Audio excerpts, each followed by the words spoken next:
are live. Don't know if anybody's And here, but hey, here we are.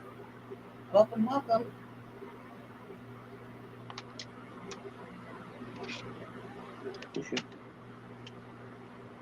Good to see anybody and everybody. I know I've been AWOL for a bit. I mean, I've been in chats, hanging out, popping in here and there. My channel, I know, been kind of missing in action, but you know, we're still here. We're still kicking.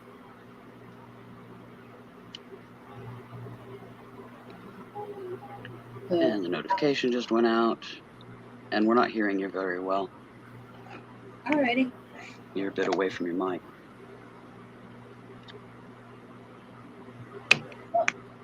I'm still here. You go grab your bite to eat real quick, Willow. Okay, I'll be right back. Okay. Hey guys, we're just hanging out. Hey Lorelai, how are you today? Doing well, I hope.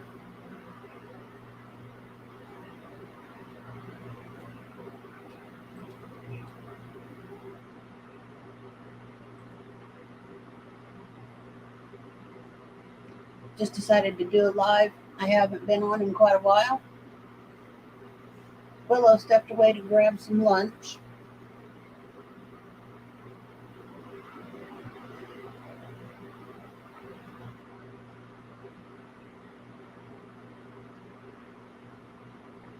Not much going on here.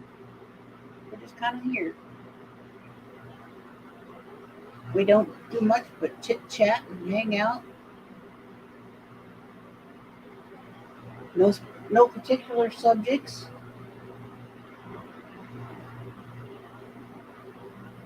Just life in general.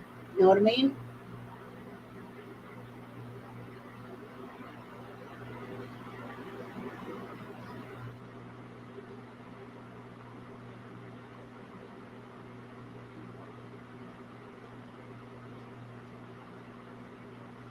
Hello, hello to everybody else that's coming in.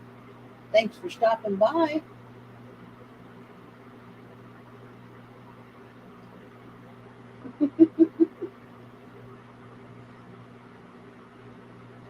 Hope your day's been well.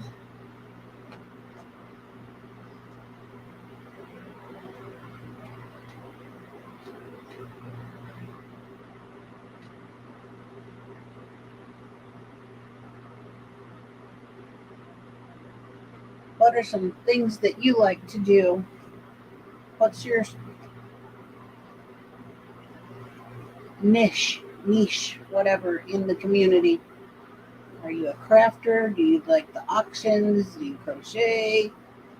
Are you artsy, craftsy? Are you a collector? Oh, you've been in and out of the hospital. That's no fun. Wiccan. Awesome. So you're into the stones and stuff. Awesome.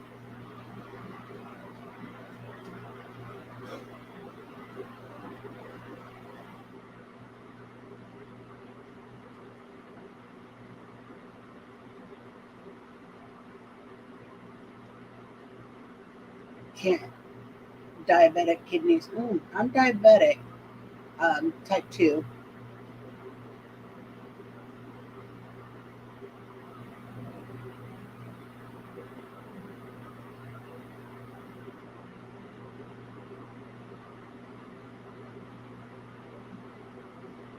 Got a bunch of other crap going on.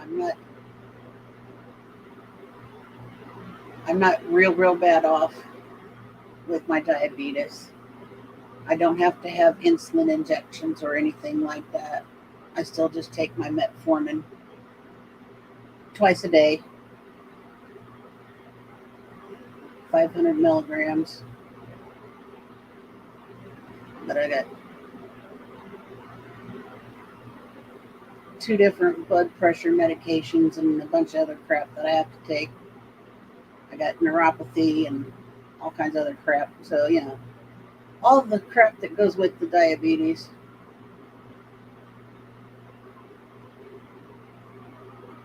Lovely genetics that are passed down.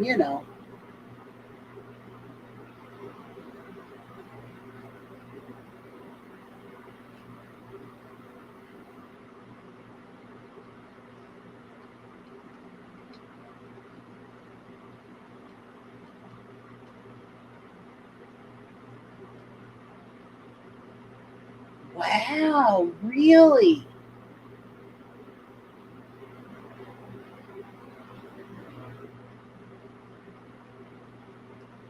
I've been told that the metformin does uh, contribute to weight gain.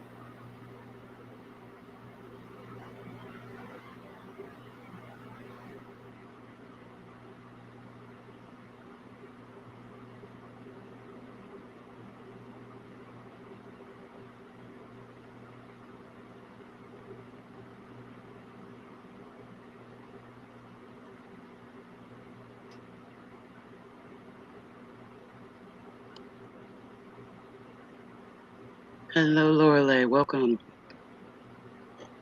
I've been on metformin since probably 2006. Yeah, I'm like,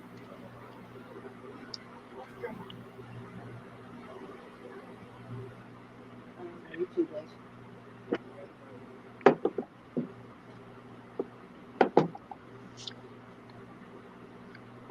Yeah, and they say metformin is the safest of all diabetic medications on the market.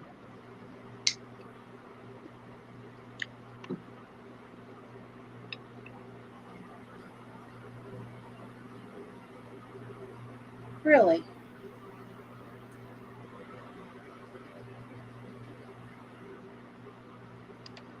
Type out that powder phonetically, because I will probably butcher it.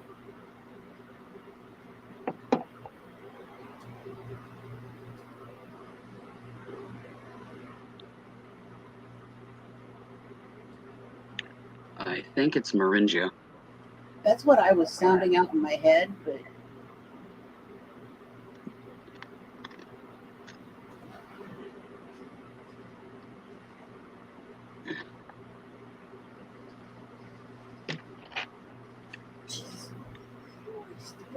yeah, my gym prac, she's thinking there's something might be hinky with my kidneys. Moringa.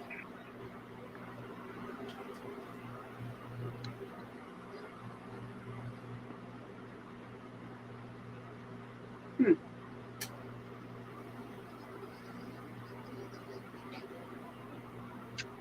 Thank you.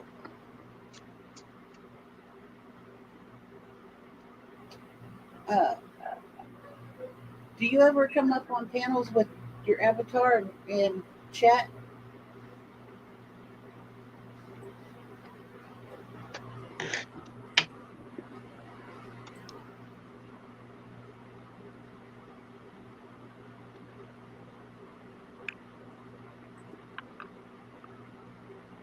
You've been using it for 13 years now. Hello, Mr. Jim. Hey, Mr. Jim. No, you can't use StreamYard.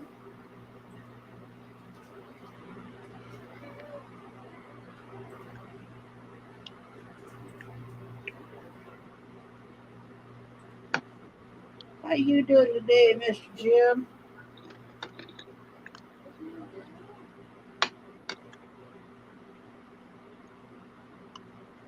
I'm hanging in there, Lorelei. I'm due for a new spine injection next week. Hopefully when I go in, I'll get it.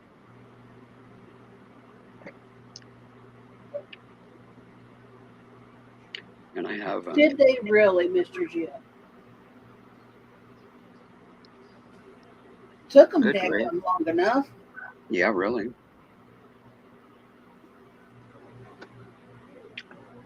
Well, Lorelei, I live with chronic severe pain anyways, but I rescued a kitten just about the time this injection wore off and ended up straining my back. So my overall pain level during this one has been higher than normal. Been a bit more Oh, yeah. challenging, Well, but I haven't let it I stop me. did finally get the second batch of cabs that Mr. Jim sent me. One of they got put in one of the neighbors' mailboxes, and I got them, but it's way too late for me to do anything with. I told Mr. Jim I'd send them back to him. He's like, no.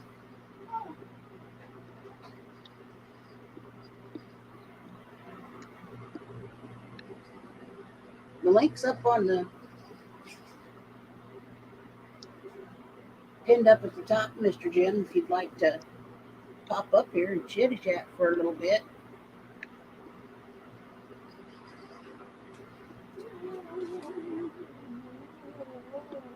Well, I live with the pain in more than just that area of my spine. I have it in other areas of my spine and pretty much all my joints. But the spine injection does allow me to stay mobile and accomplish a lot more because that particular pain issue is pretty substantial. I mean, I've learned to live with chronic pain a long time ago. But that one, yeah, that one puts me on the sofa, and I don't like that.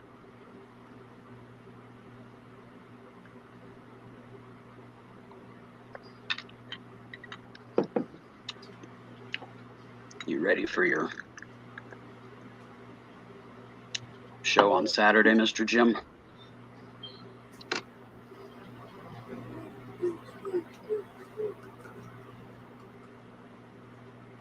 Oh, don't be sorry, hon. I'm not. It is what it is. I muddle my way through. I'm pretty tenacious, so, and I have a very high tolerance for pain, so I don't let it stop me. It might slow me down, but I don't let it stop me.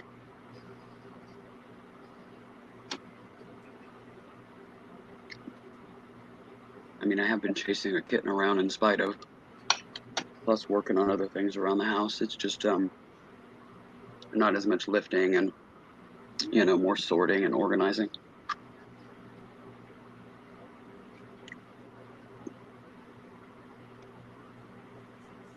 When I've got a spine injection working, I get the furniture moved, that kind of thing. And then when it quits and runs out, then I go into the more sit down sorting and organizing and, lighter duty part of whatever project I'm doing. I've just learned to balance it well. Like that wonderful backpack you're making for Mr. Jim's challenge. Yeah, plus I've been working on the Mr. Jim project, which I will have done and ready to show on Saturday. It's just about there. I know. I can't wait to see everybody's stuff that they've gotten done. Me too. I love seeing people's art.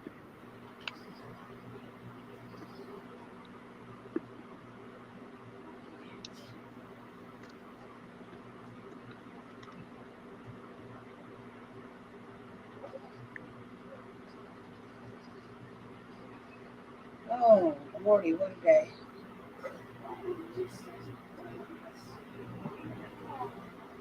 I woke up. And although I enjoyed modding for Johnny this week to cover for Dawn, I am glad that's done so that I can focus that energy elsewhere.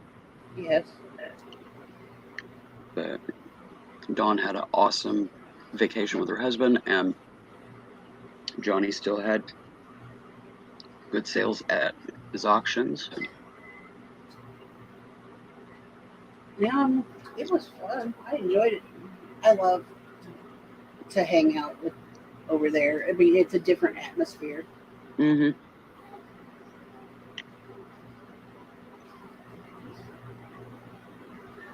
And I got my flashlight from Debbie and Max when I won their giveaway drawing. It is a really cool flashlight. Yeah.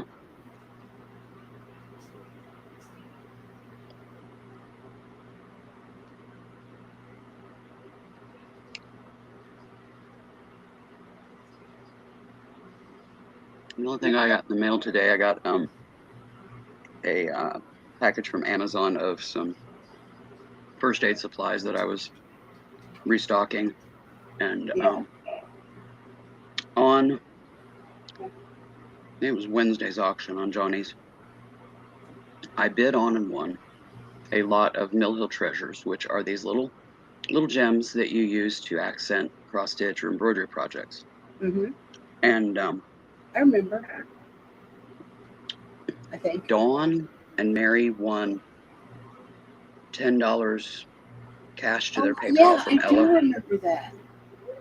and they wanted that sent to me after the show instead of bringing it up in the show because it would have been too much of a distraction. I said, could just take that off of what I owe you for the Mill Hill treasures. Well, then Ella piped up, and Ella was like, "How much are they?" And I'm like, 20. And she was like, "Oh, well, I'll just pay for the whole thing then." And then Dawn and Mary were like, "Oh, well, then we'll just ship it then." So basically, they gifted them to me for the efforts that I did modding for them, Oh, that's during the week. fabulous. Yeah, and I got those today. So, and they're beautiful, like Mill Hill treasures always are. Dawn and I Mary love are those. good people. Ella's great too. I mean, they're a good bunch of people. They all are. They're all good people.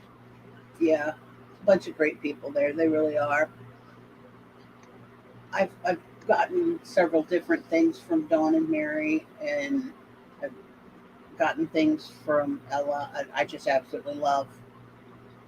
I should be Well, they having. even added one of their pens, which has a stylus on the other end of it for your phone, Oh, really? and little happy face sticker that's got a rainbow around it. Oh, that's so cool. Gave me a flashback to the 70s. Pretty cool. That's awesome. Yeah, I've got, and then from Debbie and Max, when they at the first of the year, I don't know if they're out of them now, but they may not have them with them while they're traveling, but they have personalized ink pens Oh that yeah, say yeah. I've got a thank couple of you Debbie and from Max's pens. Debbie and Max Go Thrifting. Mm-hmm. Yeah, I've gotten a couple of those this year. Roanoke, Virginia. Look for us on YouTube. That's so cool. Plus their business cards are actually really neat. Yeah, they are. They're so personalized and stylized.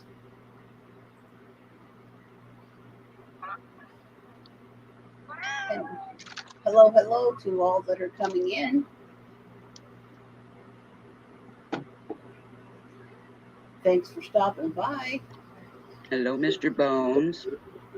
Hello, Jordan. Bones, how you doing, buddy?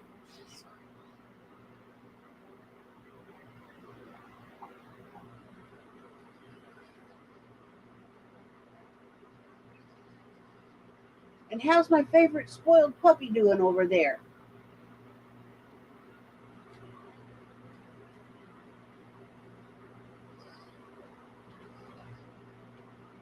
Oh, that's okay. Family first.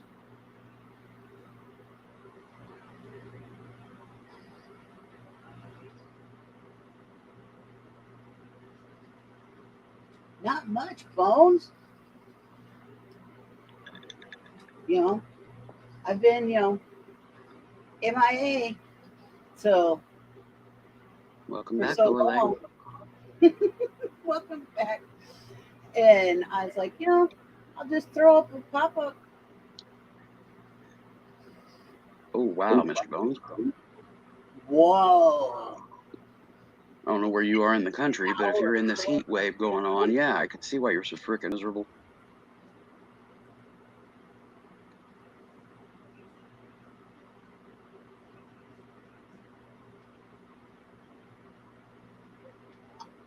Burning up. I would have been taking turns in the bathtub with water going splash, splash. that or set up a sprinkler in the yard for her to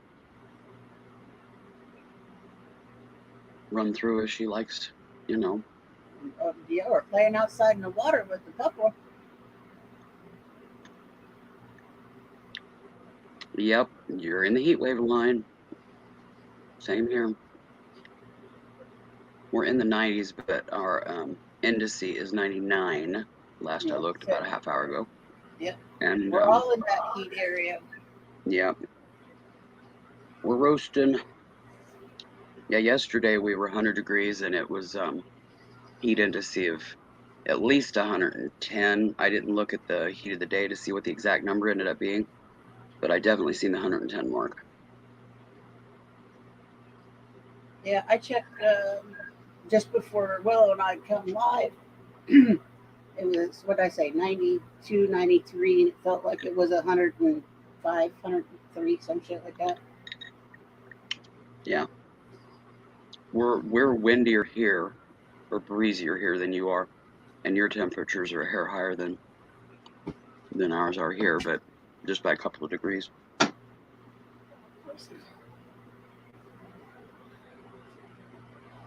Oh, really, Bones?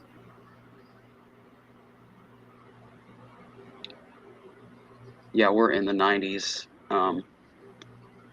all week. Same here. So we're going to be pushing the 100 mark or higher in indices all week as well.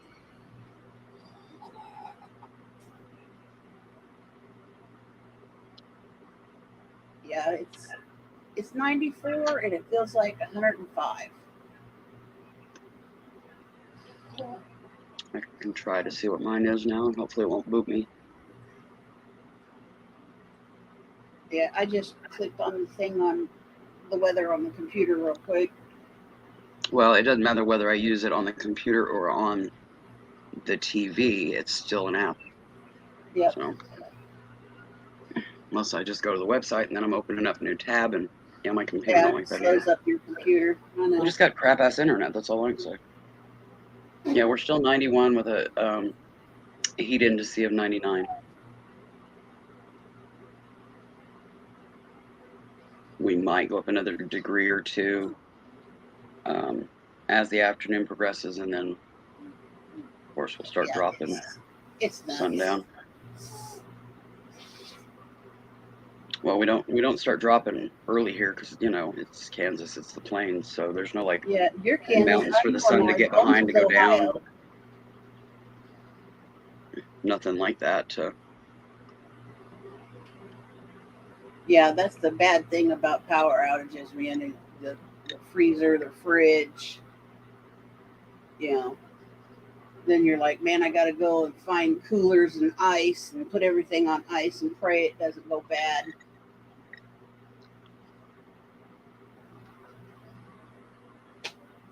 Yeah, our power got knocked out by an ice storm, early 2000s. I think it was 04, 05. But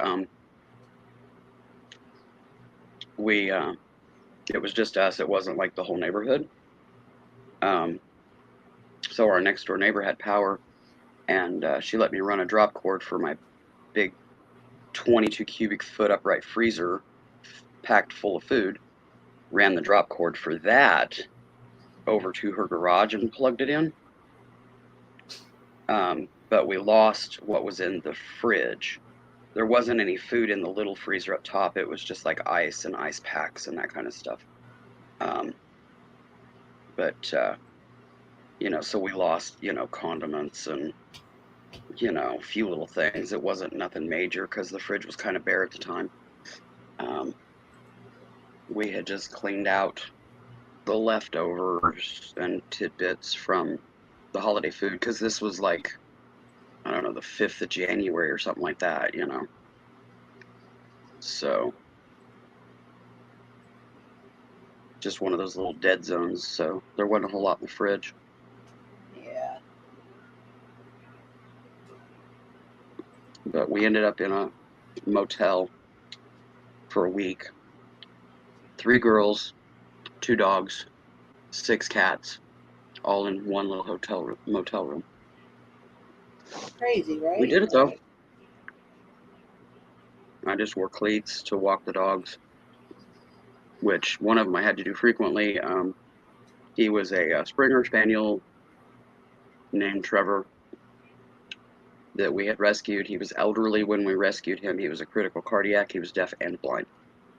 And where he was a critical cardiac, he took Lasix, which is the water pill that makes you pee a lot. So yeah, we had to walk him real regular. I was sore for weeks after that, after having to walk funky with the cleats on and all that with my joints. Oh my God.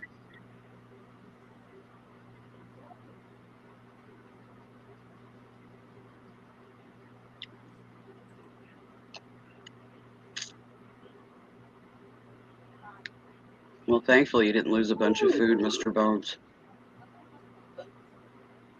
What we did lose during that episode, the insurance paid for.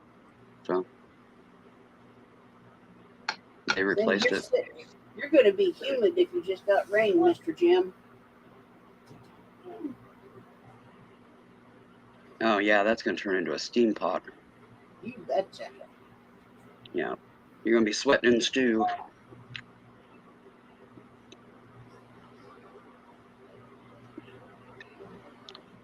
The insurance was also grateful that we didn't go out and have steak dinners 3 times a day all week long like a lot of people did. That was crazy. People were abusing it. Trying to take advantage of the situation, you know.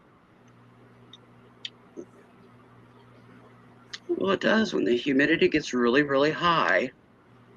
And it's just that stops your breath when you walk out the door kind of stewy heat. Yeah, it feels like you're wading through stew. Takes your breath. It's like, oh. It's just stifling. But it does. It feels like you're trying to wade through stew. Uh-huh.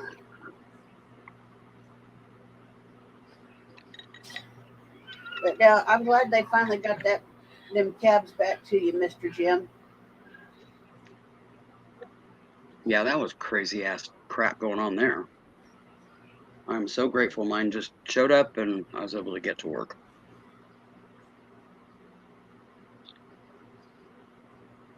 Sis helped me get my other trays of cabs out and stuff, and Yeah. you know, all the gemstone-y things that I'm using in my project. And you sent me a little moonstone cab too. And when I was first setting it up, I couldn't think of a purpose for it, so I set it aside. And I put it where I could find it and have forgotten where I put it, and I just haven't found it yet.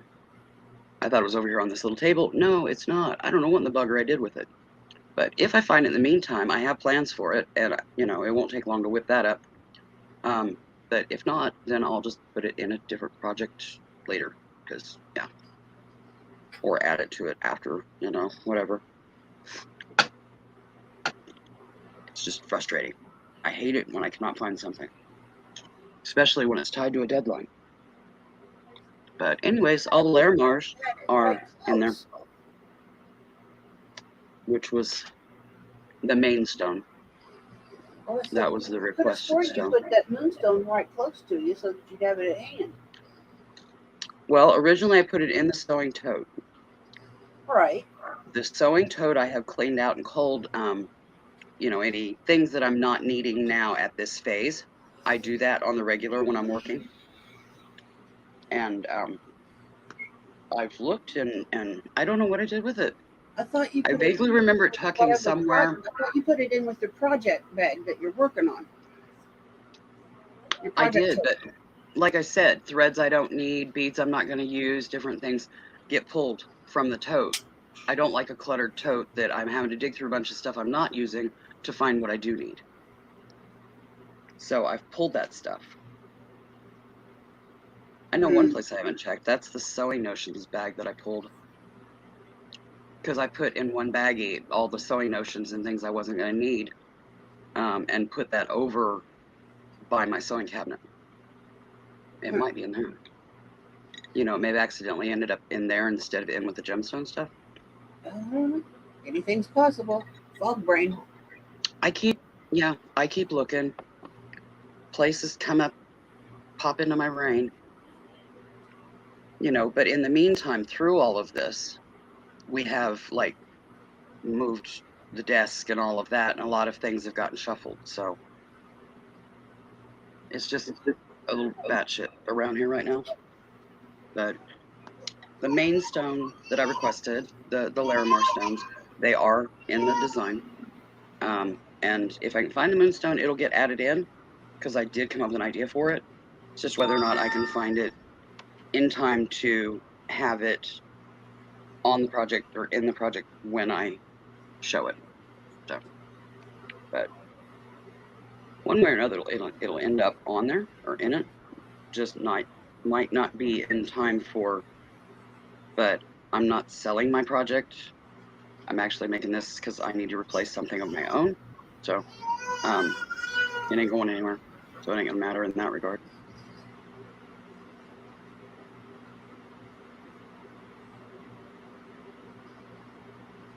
Well, the second batches of stones that Mr. Jim sent me, and I finally got, I'm going to keep hold of them, and when he does another creation challenge, Mm-hmm. I'll use them then, Mm-hmm. so I won't have to be sent more. Yeah. So I already have them set aside, and I know exactly where they are. Yeah. She'll label them and. Yep. And I may even start working on the project. Yeah. Why not? You know.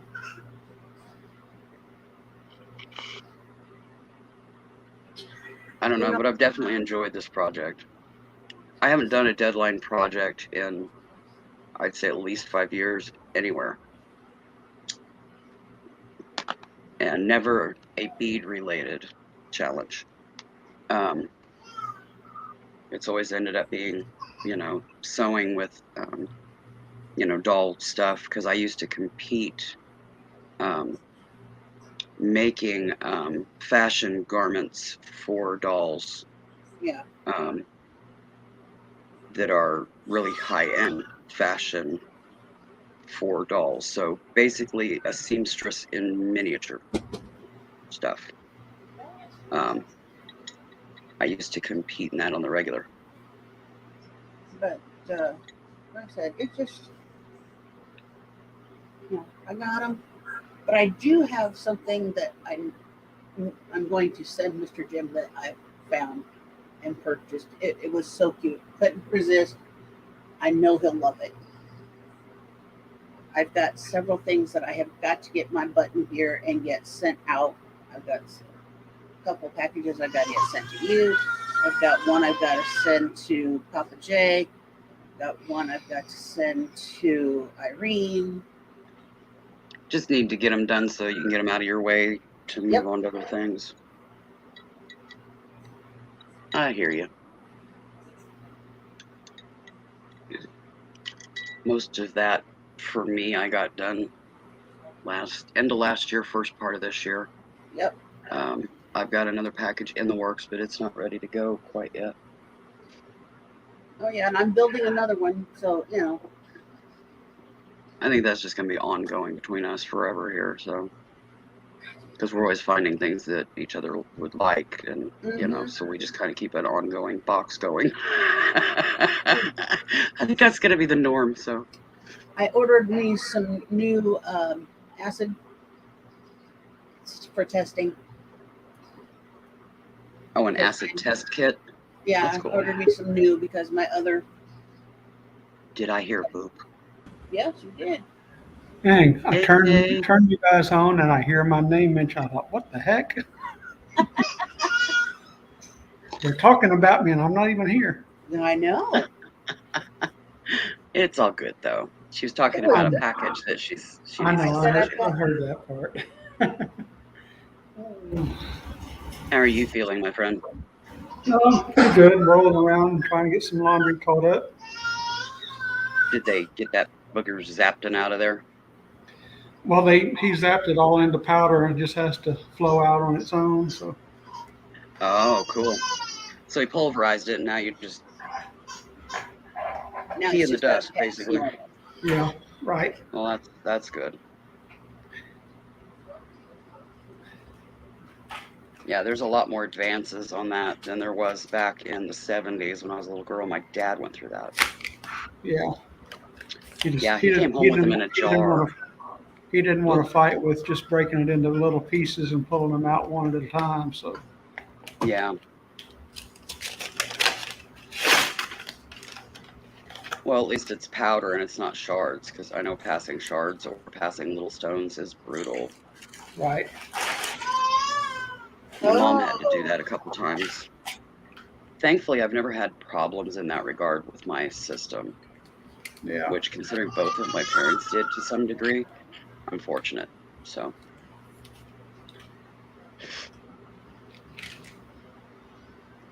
because pretty much anything they both had, I ended up getting. Right. And then I had stuff that nobody in my family had forever. There's no recorded, no known, and I ended up with it. So, Yep. thanks a lot. Right? Well, like my skin condition, absolutely nobody in my family had that.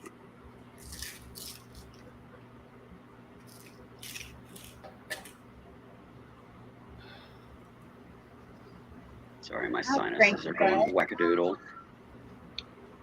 This hot, dry air we've got, some of the cotton is re-airborne, and yeah.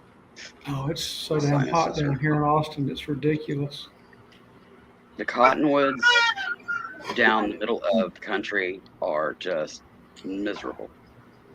Yeah. And pretty much that center Midwest belt down the middle of the country, there's cottonwood everywhere. But yeah, Texas, Oklahoma, Arkansas, Kansas, Nebraska, and I think South Dakota. I don't know if North Dakota has a bunch of cottonwood, but I know South does. Yeah, it just We've got some freaking miserable. cottonwood trees here. Oh yeah, you would. I'm just talking that center line. Mm-hmm. But yeah, I know some of the side states also have them. But yeah, it's just miserable. This stuff is awful. What you doing, Rotten Booga? Is it my mousy boy? Huh? Are you my mouse? What are you doing, mousy boy? You gonna try to eat those? Heck, no. No thanks. Just caught Sable trying to break into the kitten's crate. They want to get to her kitten shop. Uh-huh. Mm-hmm. You're on Zero, don't you? Just couldn't figure out why the bowl was always pulled towards the cage door. And No. I was like, switch it with the water bowl so that it's far enough away they can't reach it with their paw, and you wouldn't have that problem. Oh, that stopped that. So now they're trying to bust through the. I made a dual ply corrugated cardboard spacer that we can open the door and then we seal that in place with duct tape. I don't know. I've done this with probably half a dozen kittens, and it works really well. Yeah. And I do the door, their little access little hatch, just big enough for them to fit, and then I trim out as they grow. Like every week I have to trim it a hair. About the time that the hole's big enough for one of the adult cats to smush, and I mean smush their head into to try to fit in there, then the baby is old enough to be out and free in the house and doesn't need the crate anymore. So There you go. it seems to work well, and she's heading in that direction really fast here. So this week she's 9 weeks old, so she's growing fast. I don't know where she's at. She came out earlier. Reverse. Yes, she is starting to figure out reverse and starting to figure out. She climbed up on a pile of crap and then was just up there crying. Couldn't figure out how to get down, so we rescued her. At less than an hour later, she was up there and then navigated her way down. So she is, that part of her brain starting to work. She's getting a lot better about that. So it ain't gonna be long. She's right on that cusp. Hello, RJ. Hey, RJ. What you doing, little man? Say, where's that voice coming from? Here I am. Right here. Hi, guy. Hey, RJ. What's up, dude? There's Papa Papa J. J and Auntie Willow. Yeah.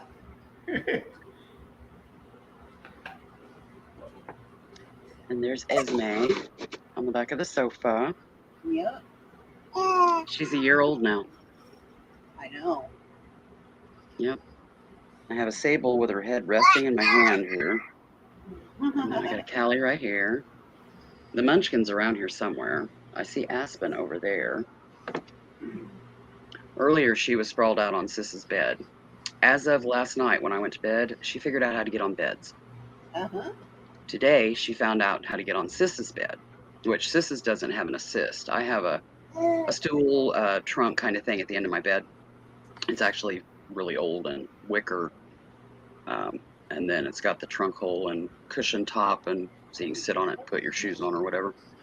And yeah, she seen Esme go up that, so she crawled up the wicker and onto it, and then got onto the bed.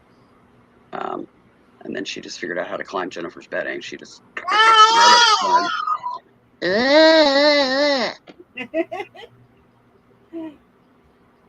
Ooh, who did that? I don't know. I'll scratch my head and see if I can figure it out. How you doing, Jordan? I'm doing all right. That's good. Sweating like everybody else, I'm sure. No, I'm quite comfortable today. More than I can say about me. I mean, I'm not sitting here dripping sweat, but, you know, it comes and goes. What are you after?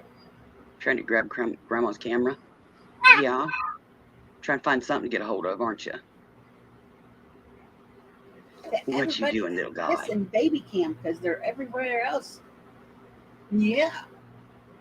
They're lost. Yeah. What you doing? You sweet boy. That's my mousy boy.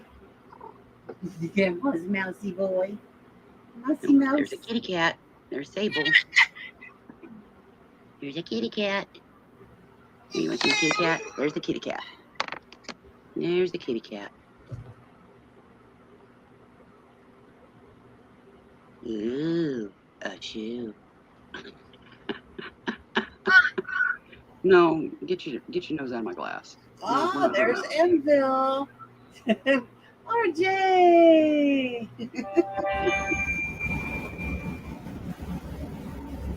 Yeah, see, Enville coming in. She's like, "Ooh, baby cam, RJ." Hello, Enville.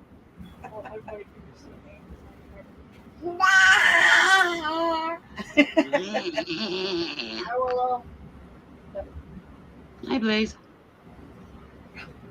How are you doing, Enville? Guess I'm gonna go back dark because I can't. Uh-oh. My lamp is starting to. You dropped it. Shoo, off the table. Good girl.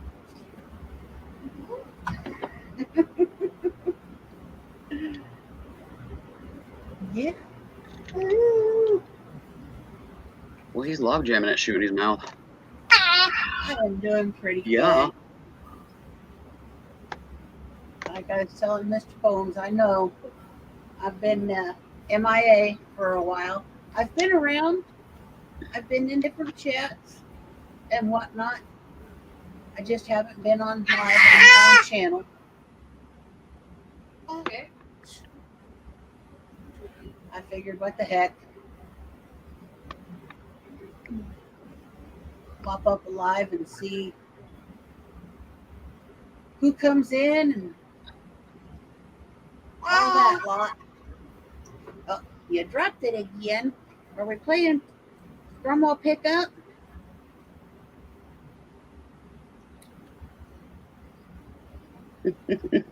Of course. Well, let go, Grandma. You gotta let go. Are you doing a project for Mr. Jim's challenge, Jay? No.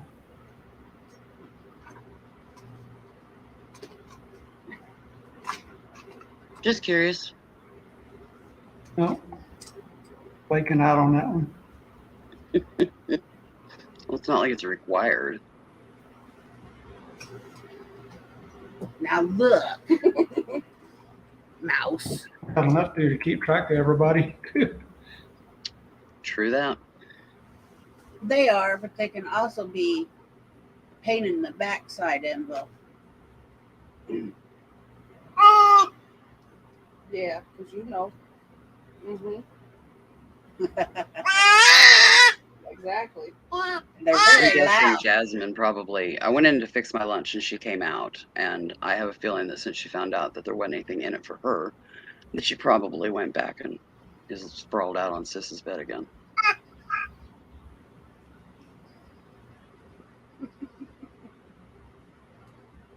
She's out all day long. She pretty much just goes to bed at night. Now, yesterday, she was being a teetotal grade A #1 shit, and she was fighting sleep. You know, she didn't want to lay down, and it was super hot, and I thought, so I created her for the afternoon.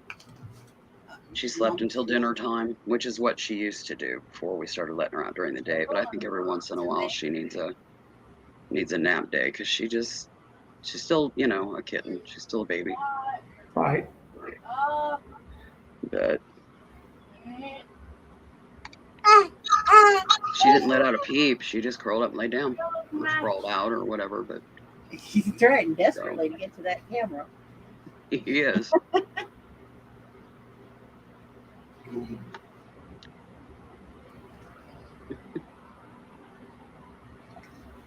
Yeah, we're gonna get that left arm. Don't make Here me it comes. cry, mommy. We don't need that. Oh!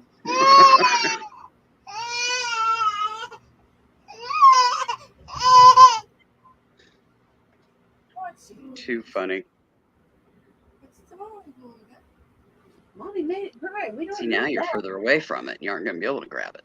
Grandpa wanted. A bit. You gonna do They some do, bouncing Bill. your way? Turn it this way toward you. There we go. More centered. Didn't want to give Willow birth to cover and move. Yeah, they always cover the camera when they shift it because it makes my tummy go woo and my eyes go ugh. And Bill's starving. Yeah, that was me a few minutes ago. I just finished eating. That's why I've got a glass here because usually I'm just drinking my water bottle. You want to come back with mom? Please stay with mama. You gonna stay with Mama for a little bit? We'll holler. Oh, goodness. Boinky boinky. Time for Tina's aerobic workout. Yep, time for my workout with the mouse. What's the mousy boy? He goes bouncy bounce. Yes, he does.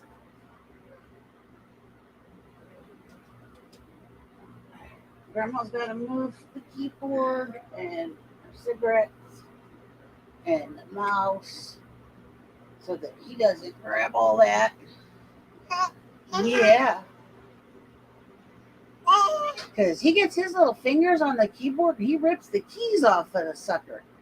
Hey, Hi, Bush. Yeah, I mean, he's apparently very detail oriented. I mean, literally will pop the keys right off that keyboard, man. Yep, so I'm guessing he probably doesn't have that keyboard anymore, so choke hazard. Oh no, he still has his. We just pop him back on. Here's his. Yeah.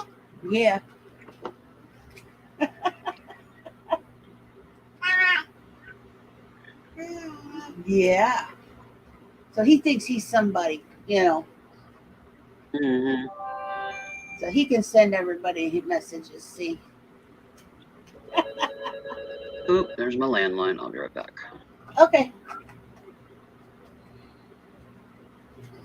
But no, he's He's growing like a weed, y'all. I mean, he flip flops around in his playpen and sits up all on his own, pulls himself up and stands up and walks the perimeter of it while holding on to the ledge. And I mean, he's just something else. Busy working on trying to form some words.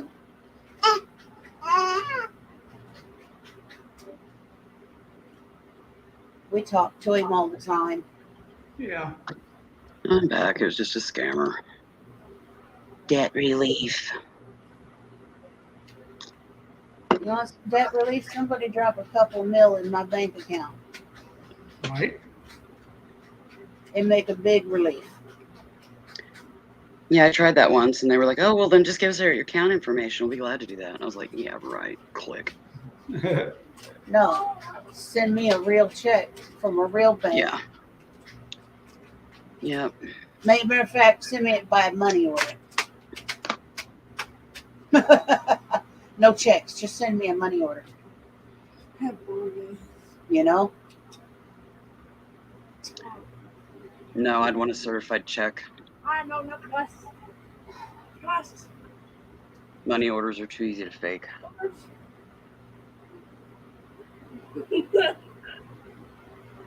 Folks knows you're just angry. But yeah, I just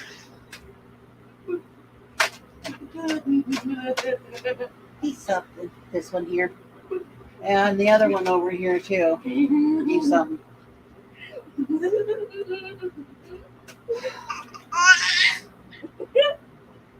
Alright, play your damn game.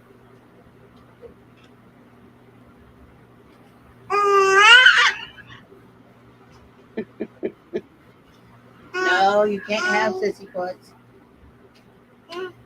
She growls at you and then tries to eat your face.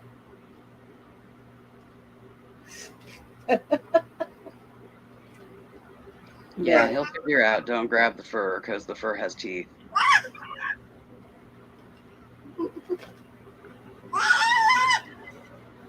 Nothing like listening to a squeaky baby. It beats the alternative, I'll tell you. Yeah. Right. The screaming, crying baby. Yeah, the one thing Jazzy hasn't figured out yet, when I close the doors on the utility room to secure it for Sis to come home, Uh-huh. I did that the other night, and I went in and then closed the door. So I was in the utility room, walked through the utility room into my bathroom, and closed that door, and stopped to have a pee while I was doing this little donut through the rooms. And she didn't like that door closed and not knowing where I was, so she started meow, meow, meow, meow, meow, meow, meow, freaking out, running around the house trying to find me. And she hasn't quite got it figured out yet on that kind of stuff. You know, that, if I just go around the other side, I'll meet her. You know, she will soon though. But she's not quite there on that one yet. She still has panic moments, and those panic moments are the reason why we don't leave her out. So that, and navigate her way out of a pickle.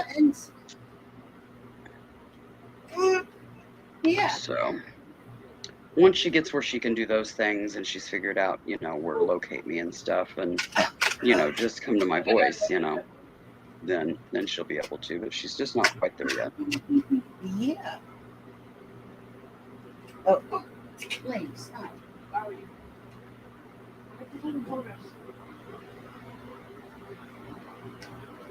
With most of them, it's usually about 10 to 12 weeks. Pushing towards that 3-month-old mark before they're able to have free roam of the house 24/7. Yeah.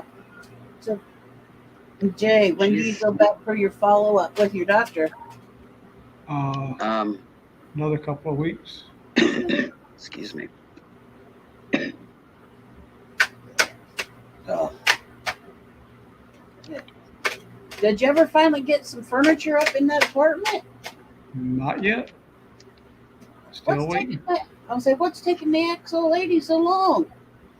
Well, lack of transportation, lack of finding people that can help move, because she can't move stuff. Gotcha. Just no manpower, no vehicle. Her and her son had another roundabout Got ya. the other night, and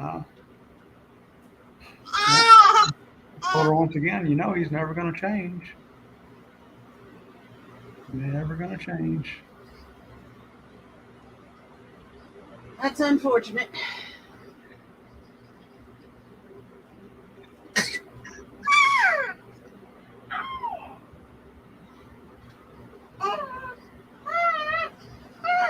Oh, goodness.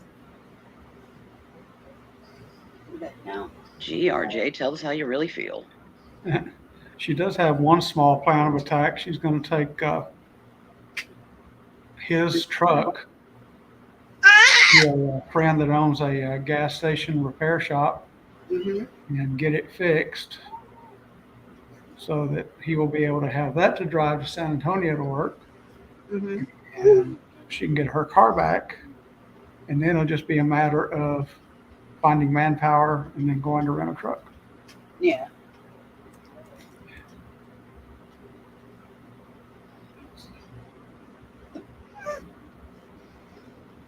So, in other words, it's just basically logistics. Yeah. Yeah. I hear you. Oh, goodness. Oh, what we got? Yeah, we got the desk moved into the dining room. I'm turning my dining room into a office, in case anybody didn't know. And we finally got the desk moved in there and got it all set up and everything. And that was basically right before that, my back had gotten moody, and we got that done. But that was about all we got done, and it's Yeah. pretty much stopgapped until I get my next injection. So then I can get this other furniture shuffle done that I need to do. I don't have to lift any of them. It's just putting them on sliders and sliding it over here, sliding it over there, but I can't do that bending and that little bit of straining right now because it just sets my back off big time. So once I get my injection, then I can get those done, and then I will at that point be able to finish the office, finish my bedroom, and start heavy duties on my craft room. I want to get my craft room done and back so that I can use it, enjoy it, and access my stuff.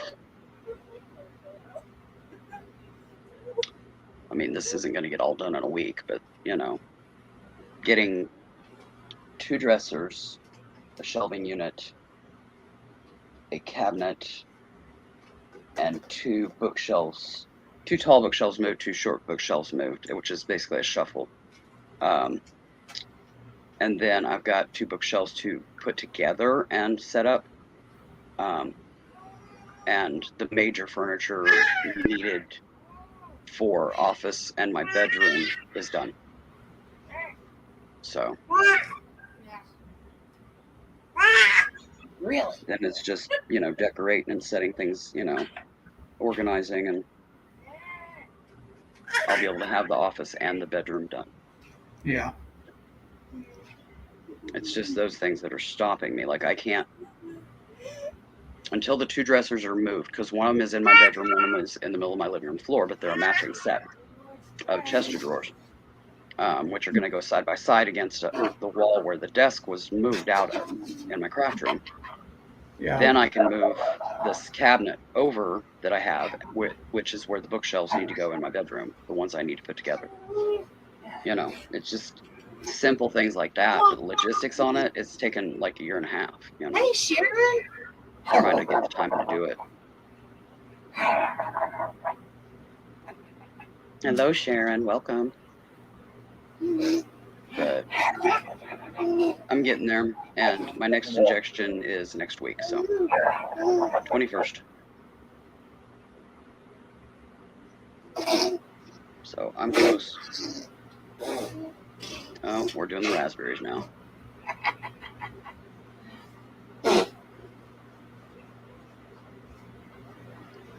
I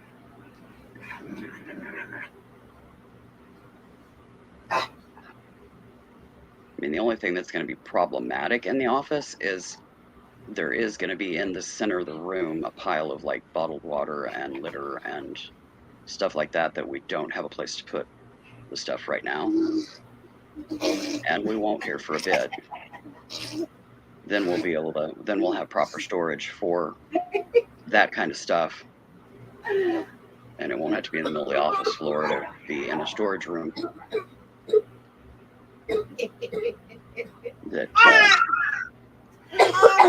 that'll be getting a makeover as well. Because like right now, my fabric and painting supplies and my polyclay supplies and the majority of my stitch supplies are in that storage room right now, which was temporary holding until I finished the remodel that I was doing when my back blew. And once that stuff is in my craft room where it's supposed to be, then there's room for all these other things that should be in that storage room in there. So it's just a process. You got to do this to be able to do this, to be able to do this, to be able to do this. It's one of those deals. How are you doing, dear? Bloody pain in the butt. Hey, Anna. But I will get there. I'm determined. But if I can get these few bits of furniture moved during this injection, then I've got a crap ton of organizing that I can do while I'm waiting for the next one. So, which I don't know if it's going to be 8 weeks later or 6 months, because it's all up in the air right now. They're changing the protocol for that with Medicare, Medicaid, all those. So used to be you could get an injection up to 8 times a year. According to the doctor, they've changed it with Medicare that you can only get them 4 times a year now. And once Medicare changes something, Medicaid usually follows not far behind, within a year. I have looked and I have researched and I have not found a single thing stating that Medicaid has changed that, or Medicare. I'm doing okay. I'm getting my daily workout. I don't know if they've actually done it or if he's just full of shit and feeding me a line. He wears out, Papa. He wears out me. But if that's the case, I can override him via advocates through my insurance. So, because there's a lot of the things that's going on like that they don't like and they will fight it. So it's a program that they set up specifically for that type of stuff for their medical clients. So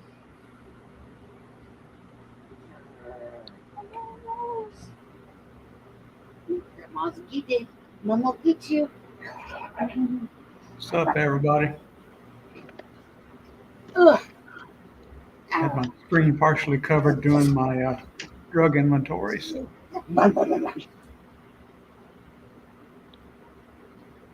yeah, I do have to do that on the regular as well. In fact, today I just got a package with first aid supplies that I got from Amazon to replace because I was getting low on certain things. With my skin condition, I have to keep a lot of first aid supplies around. So. Well, I had sent my cardiologist a message. I sent it actually Friday night after my surgery, letting them know that the hospital refused to give me my heart medications for my nightly dose. And for some reason, my cardiologist nurse mistook it and thought I needed refills. Oh, no. So, no. So now I have a whole new prescription on 3 of my meds that I didn't need. It's like, but you didn't get your doses in the hospital like you should have, yeah. Right.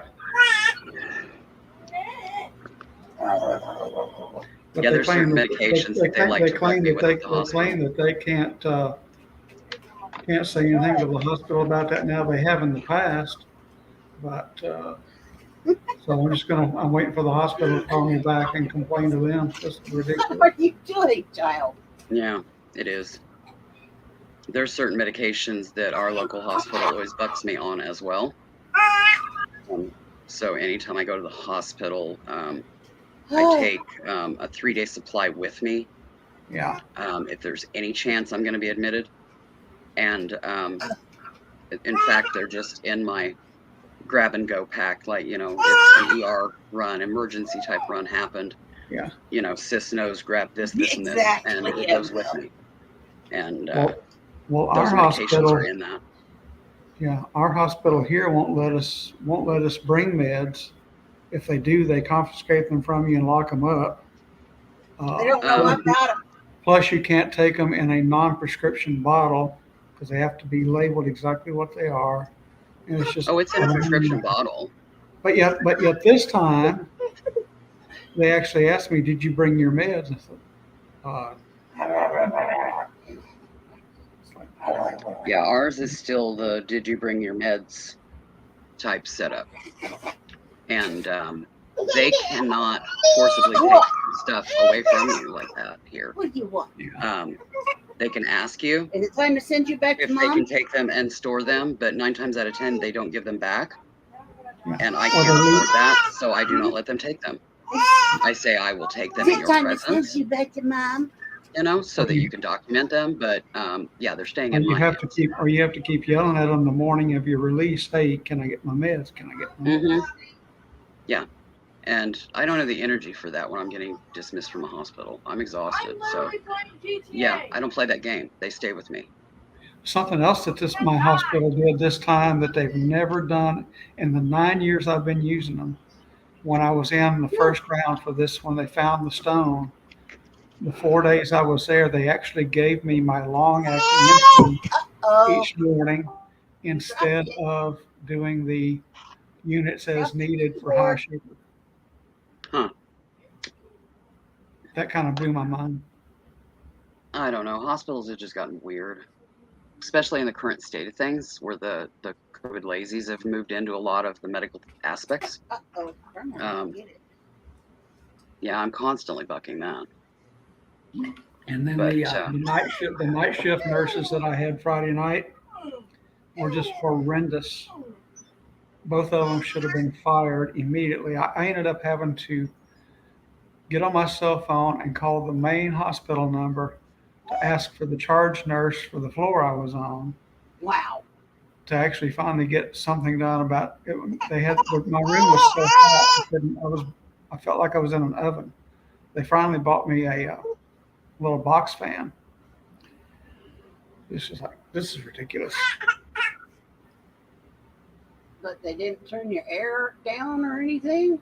Well, when I first got into the room, the air was set on like 72, and I was freezing so bad my teeth were chattering. And I can take 72 without teeth chattering, so they cranked it up to what I normally keep my thermostat here at home, and then it just turned into a roasting oven. Wow. And I told them, I says, the last time I was here in a room on the 6th floor, we ended up having to have maintenance come up. They had to repair the air conditioner up in the ceiling and put in a new thermostat because it was malfunctioning. But they never called anybody. So Grandma tickle you. I don't know.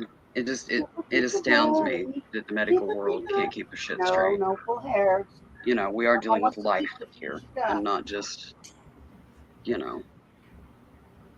didn't put the coupon on your receipt, on your ticket, at the grocery store. We're talking life here. yeah. And like I've always said, when it became a career instead of a calling, it broke. The system broke, and there's no going back. That can of worms is out. There ain't no putting them back in the can. Yeah. And it's a battle all the way. They want you to self-advocate, but when you self-advocate, they get pissed off at you because you self-advocated. It's like, really? Yeah. I just look at them and say, the system is set up to where you have to self-advocate. So I self-advocate. If you don't like it, that's too bad, because that's what you're going to get, because you aren't doing your job. So I have to do it for you to save my life and try to stay as healthy as I can be. So if you can't get it right, then I'm going to get it right for you, and you're just going to have to accept that, because I'm not changing. And, you know, I pretty much guarantee you're not changing. So we're probably going to lock horns several times. Deal with it. Because the medical world that we have today has created that problem. They ain't fixing it. So, you know, here we sit. This is what I found. This is what's going on. These are my symptoms. Now what? You know, now it's time for you to do your job. I've given you everything else. And yeah, they'll just look at me and they'll be like, ah, okay, you know, and then they move forward. Bye-bye, y'all. And Go in the other room. yeah, every doctor I get, I have to housebreak them. Callie, you're sitting on my mouse and you keep taking away my chat.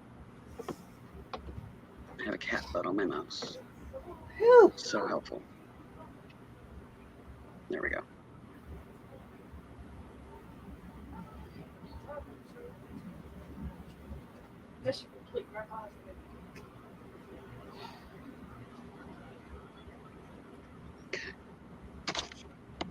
Well, you can tell my cats are spoiled when we've got Callie here. And when we turn, we have Sable here. Right there. Uh-huh. This is Sable. Goodbye, And then we have Esme sprawled out here. God forbid they should lay on the floor where it's actually cooler. But no, they think they need to be, you know, up on the furniture. Right. And what's even crazier, 2 chairs, 2 recliners. 1, 2. Will they sit in them? No. They have to pile onto this little love seat with me and squish me in on like half a cushion while they're all sprawled out. I ain't no little person, you know. My ass is wider than the space they want to give. Cats. Ugh. I can actually read the chat. Yay. No, dude, seriously, everything was blurry. I could barely make out the people that were coming into chat. They do, Enville, and I love them too. It's just really, really, really hot here today. And I don't want warm bodies snuggled up against me when I'm, you know, about ready to break in a dripping sweat, you know. Temperature-wise, right now, the air conditioner's running steady. Got a fan blowing. Oh yeah, we got And fans going, the air conditioner's running steady. I'm barely comfortable. Yesterday at this time, I was dripping sweat and chugging core water to keep my electrolytes and stuff up.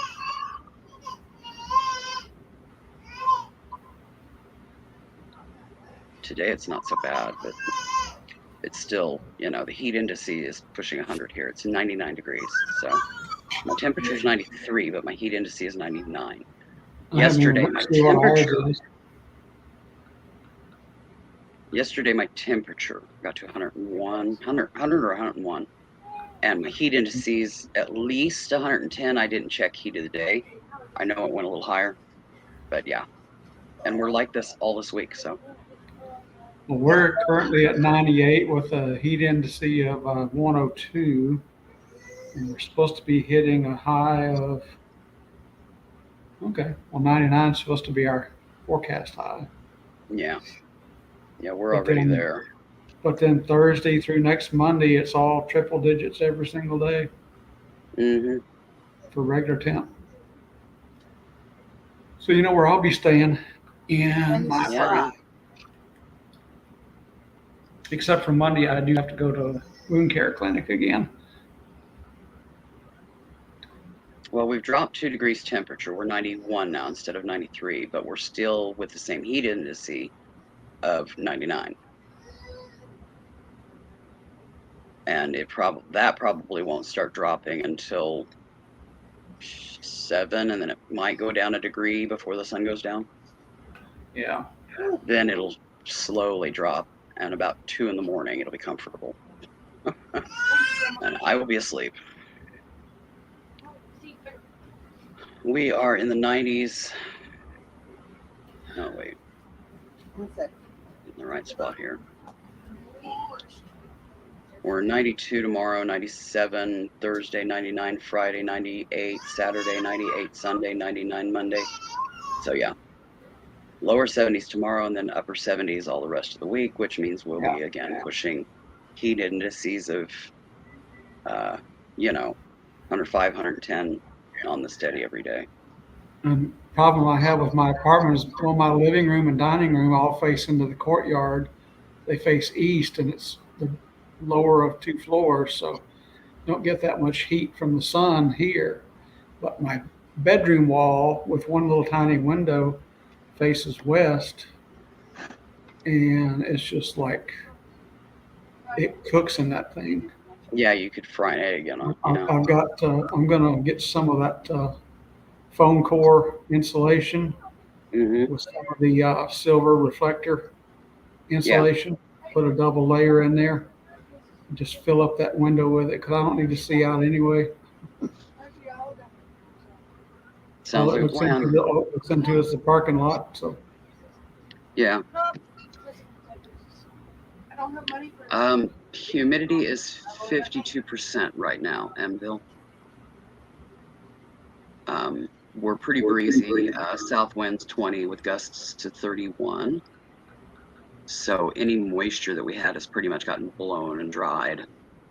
And so our humidity isn't too terrible. And I think that's probably why I'm a little more comfortable today. Right now, Yesterday, our humidity was high. my humidity is only at about 55%. So Yeah. we're at 31%, nice and dry. But yeah, if we get rain, which I didn't see any in the 7 day, 20% chance a couple of days. Yeah, we won't get anything out of that.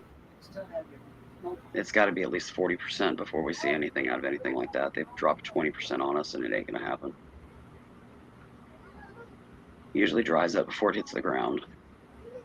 Right. But that's probably going to be our only save-in grace on this week is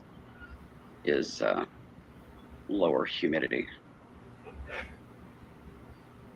Yeah. Otherwise, yeah, I'd have the swamp cooler and everything else. I've got a little tabletop swamp cooler that I will set up right here on my table. I thought about getting a swamp cooler. But a small one for in the house.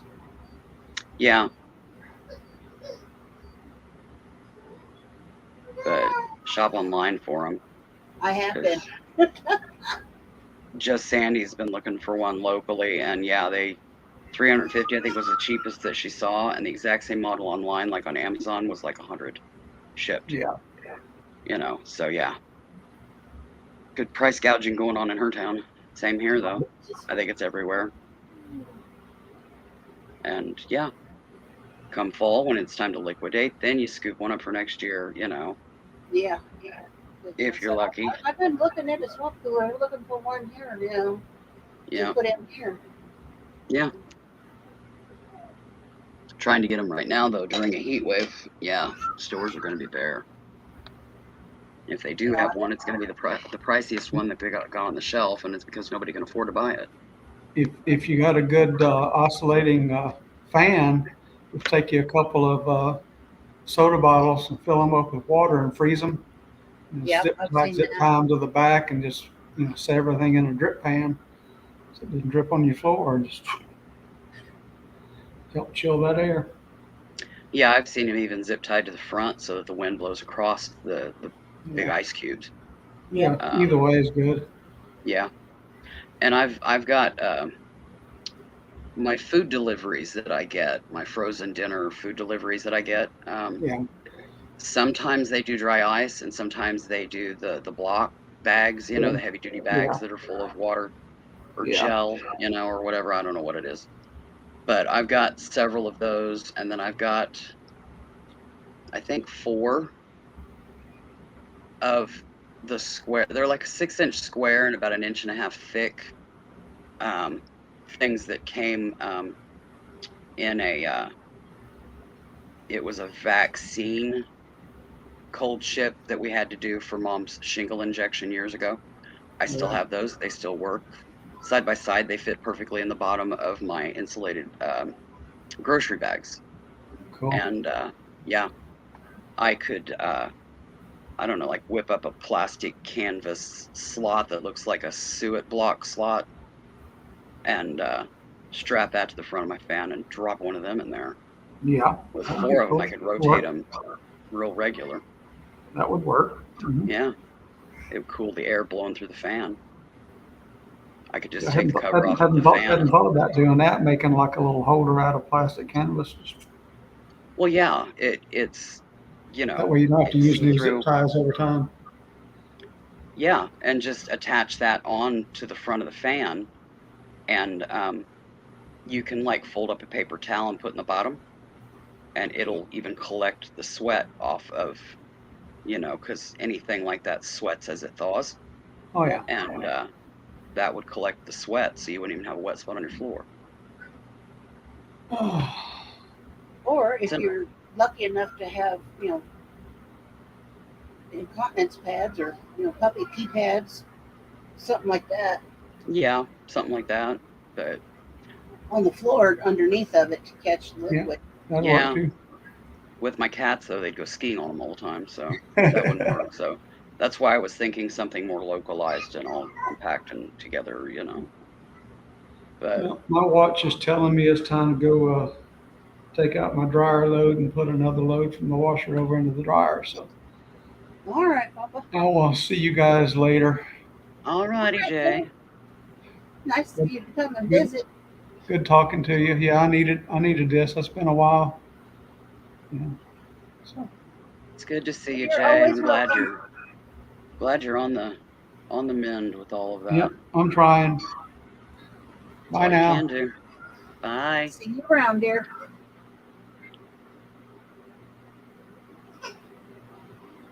What?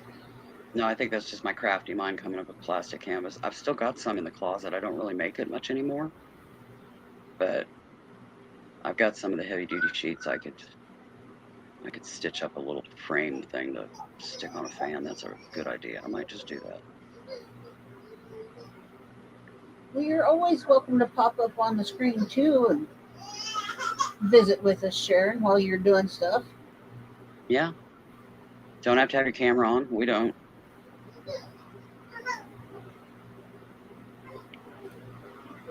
Just says StreamYard typing. ain't pinned at the top. We both got grumpy bones, so, saves on the typing and the arthritic hands and, hunching over to reach the keyboard and all that. It's just easier this way. And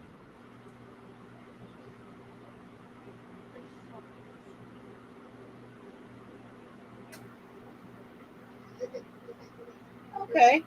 Got workers here. Noisy. Gotcha. yep, I hear you. Oh, speaking of workers, have you heard any more about your bathroom redo? No, I haven't heard Diddy Bird. I need to call her. Call my care coordinator and see what's up there. She's supposed to be, I haven't quote unquote approved it yet because they didn't have measurements. They're saying, oh, well, we're going to have to give you a smaller deck, but they didn't say how small. Yeah. It didn't sound like it was going to be big enough to have ramp and stairs. Yeah. So, sounds pretty damn small. The one we have now is like a 12 by 12 footer. What are they going to give me, like a 3 by 3? No, that ain't going to happen. The bones on mine is fine. It just needs some planks replaced. That's all. Yeah. So why they feel the need to replace it, they're considering it unrepairable. I've inspected it. I've worked on it. I know the condition.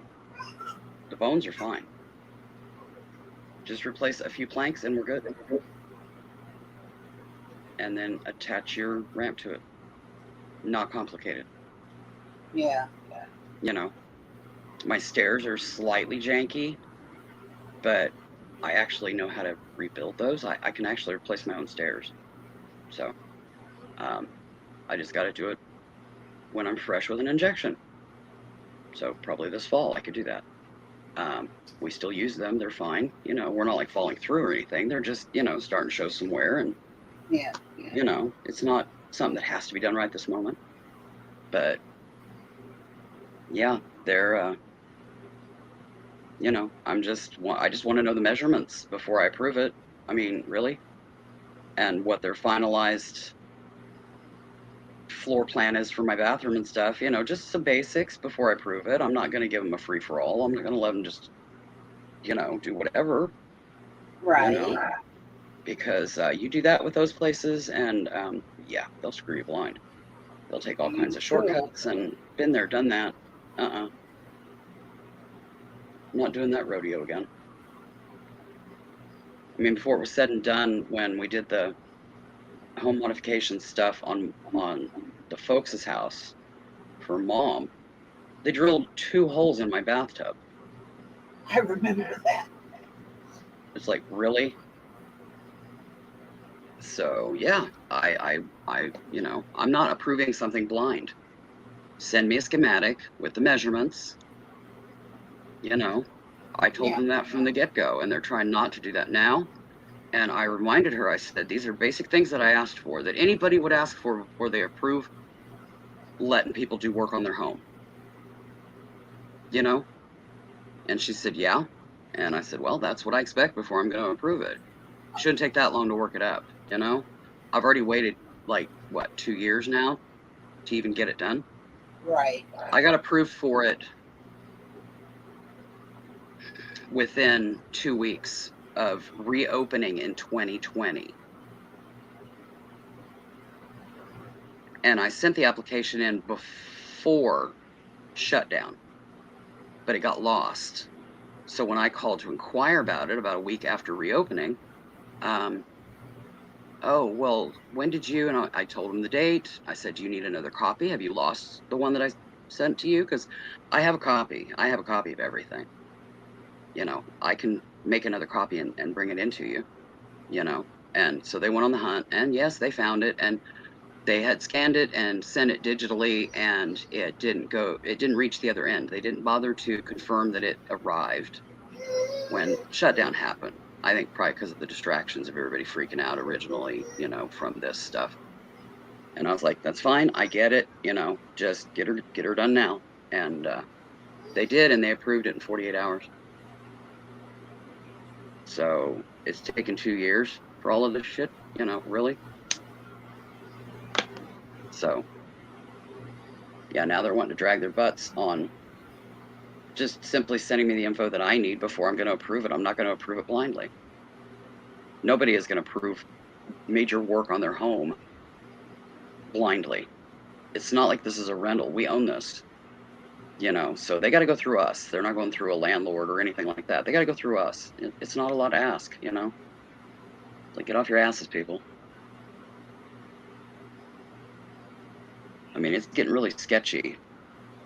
And, you know, with my skin condition, hygiene being affected would seriously affect that. So my pain levels to maintain that and keep it to the standards that I need is excruciatingly challenging, and the fall risks are growing exponentially. So, you know, it's like, get with it here, people. So, yeah, I need to call her. Say, what's the holdup? What's the big deal? You know, what are they whining about now? And, you know, can we get this done? Be nice to get it done. It's not going to take that much work. Because the ramp they're talking about is one of the aluminum ones. It's not a wood-built ramp. Not wood. Yeah. So that doesn't take long to install. And the bathroom, it's take one shower stall out and pull the bathtub, which it's clips. I could have it all, you know, disconnected, the whole damn thing, and chunked out on my freaking front yard in probably half an hour. And they're only putting back in the shower. The tub is going. They're just doing a shower. And it's a modular install. So they should be able to get it all done in a day, You would think. but, who knows how they're going to drag their ass on it. I told them, I said, it's got to be done, once you start, get her done. Yeah. We're doing all right. But, hi, Kathy. But, yeah, very frustrating. But, yeah, I really need that done because it's getting to be a real struggle.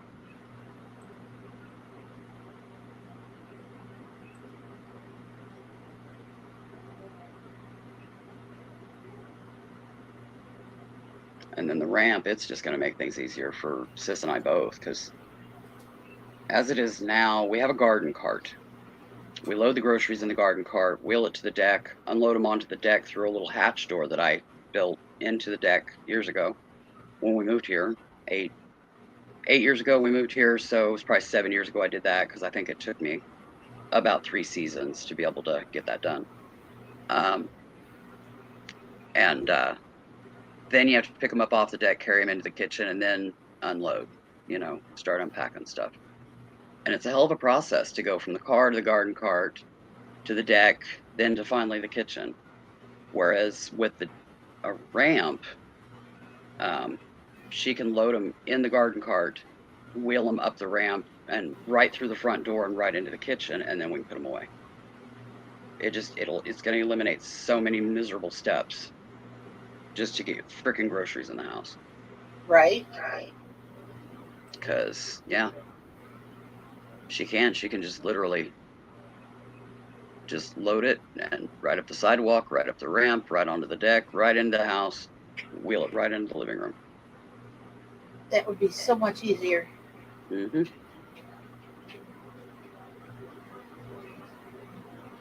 It really, really would. Yeah.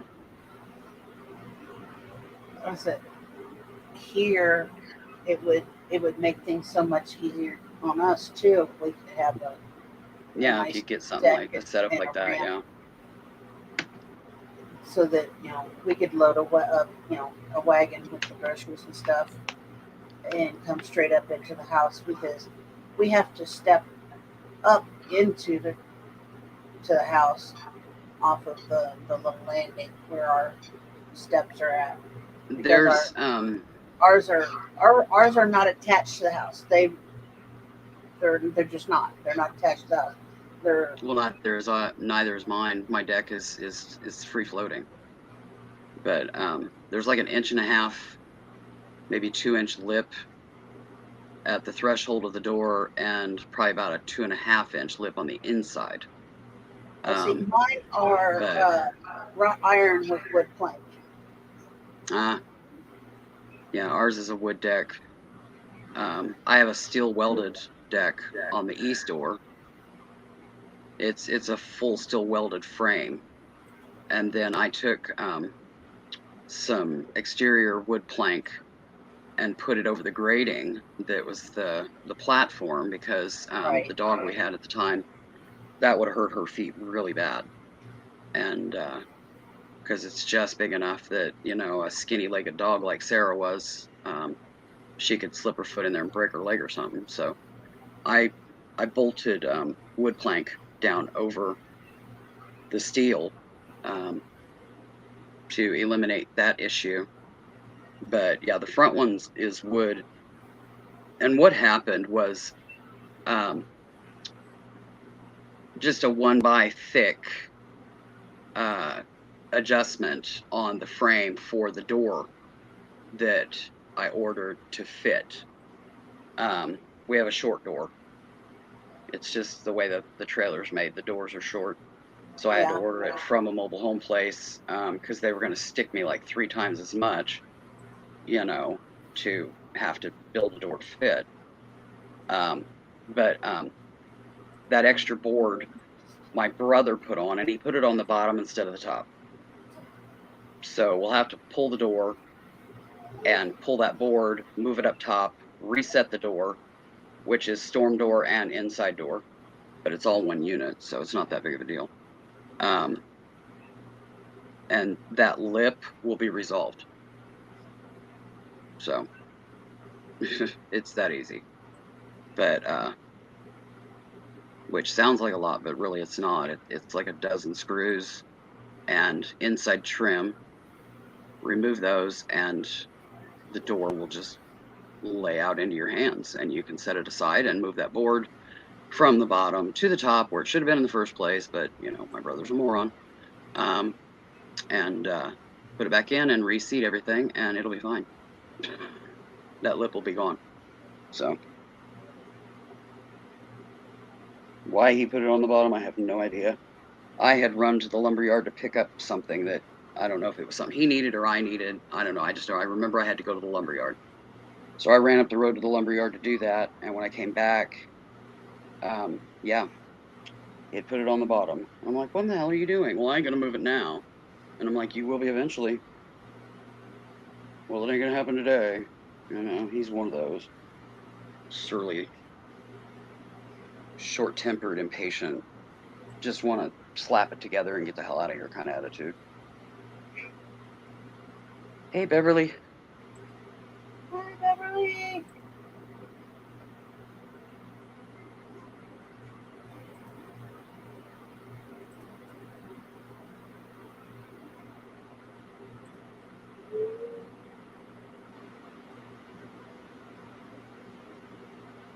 Ouch.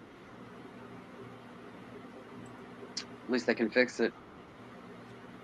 What I got going on can't be fixed. Or the risks of attempting to fix it are too high and outweigh just living with what I got. I'm too high risk, so. Ouch. Kathy.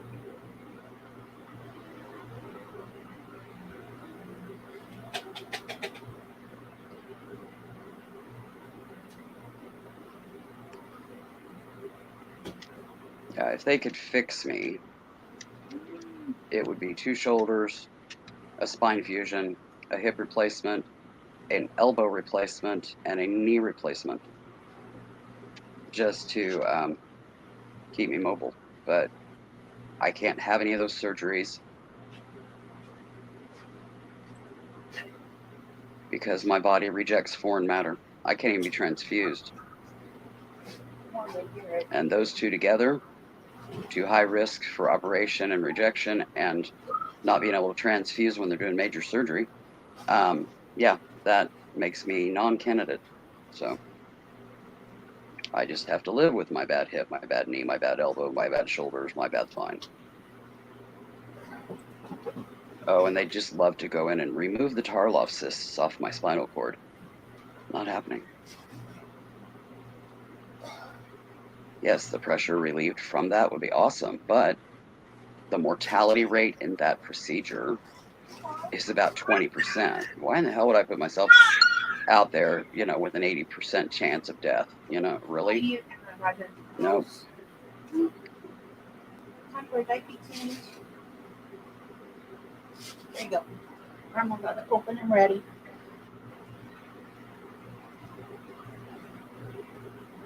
Nope, they're just going to have to leave my spinal cord alone. It might be janked up, but it still functions so far. And if it gets to where it don't anymore, then, it's time for me to go. Oh, get your butt changed.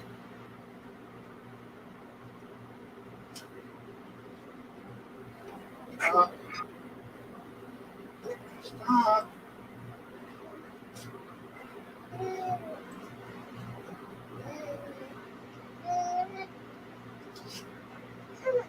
No.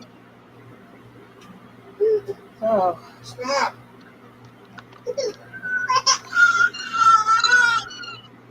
Oh boy, oh boy. Get your butt changed and everybody will be happy, son. But trying to get away.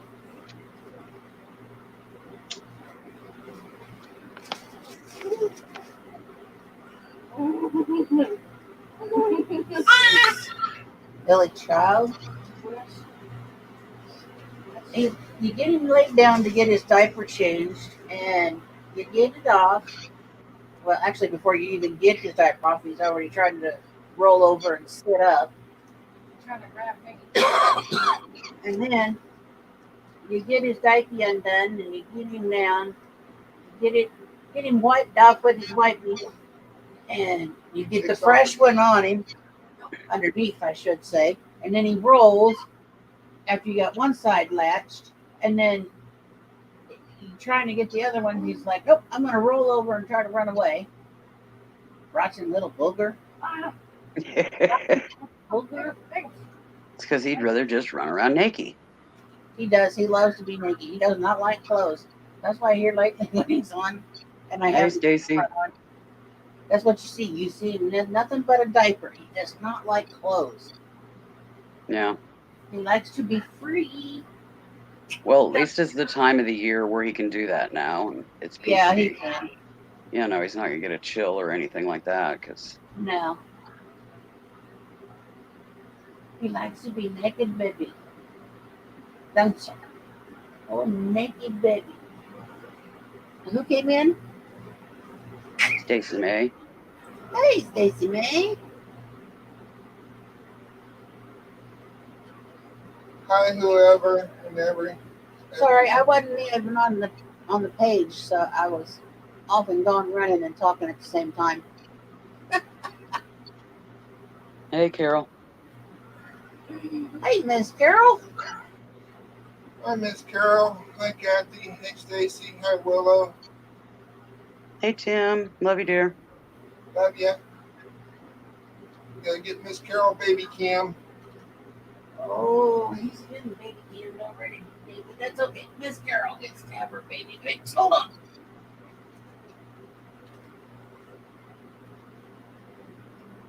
Oh. There you go. There you go, Carol. Here's He just got his diaper changed. They just got done wrestling him. Yep. Thank you, baby. Not fully. He got his butt covered. Got to have a nappy on there.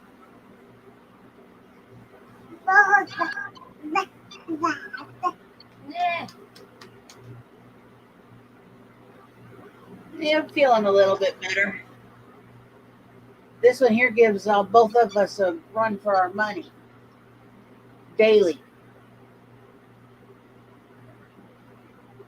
Yep, I have one of those too. Mine's just smaller and has fur.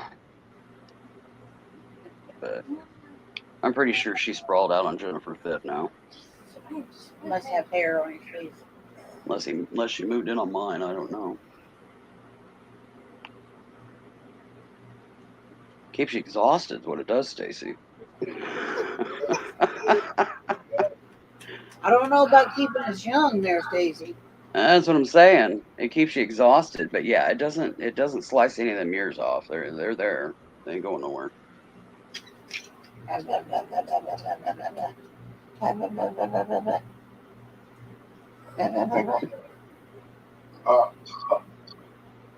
Excuse you. Now, Carol just took the family back to the airport. They're headed back to England. Oh. Well, I hope they have safe travels.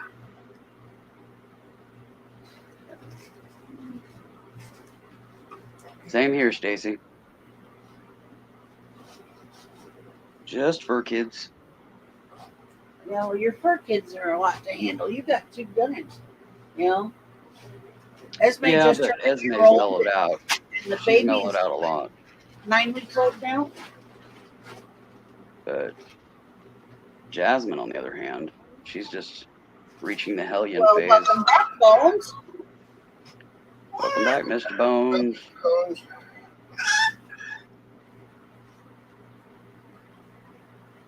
So he dropped his keyboard. Oh, she'll probably binge YouTube after she catches up on some sleep. Oh, I bet you are exhausted, dear. I'll be right back, y'all. Nature call. Uh-huh. One dumpster dive in 2 weeks, but that one dumpster dive yielded good stuff. It did.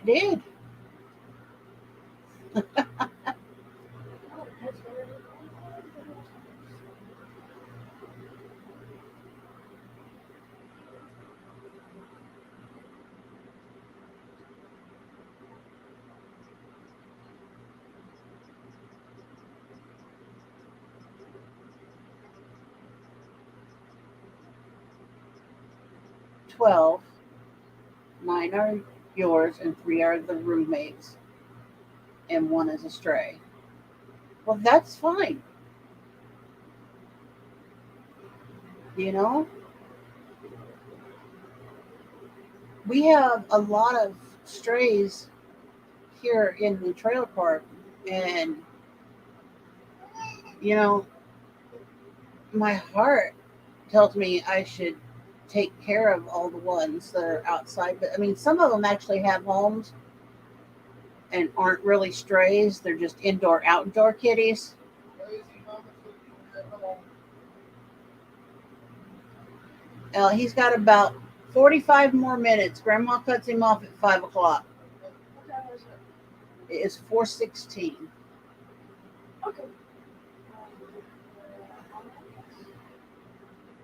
Oh, I bet that knee is giving you a lot of pain. You were extremely busy for the last 2 weeks.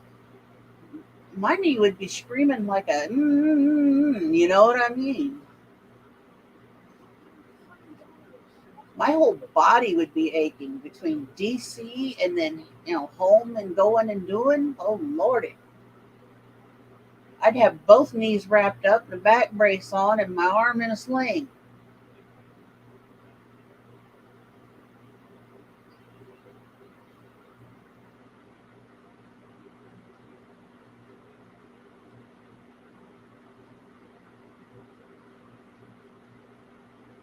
But she's got to get home first to rest.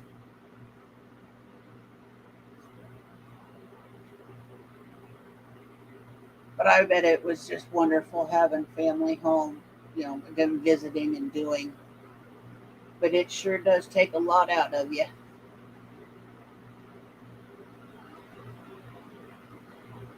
Yeah, Providence Town, line dancing, shopping. I was a lot heavier than I am now when we went to DC. Of course, we didn't go just to DC. We left here and we went to Madisonville, Kentucky, and stayed overnight at a friend's house there and dropped off his son. And we went from Madisonville to South Carolina and stayed there for a few days with some friends. And then went from there, then we went up to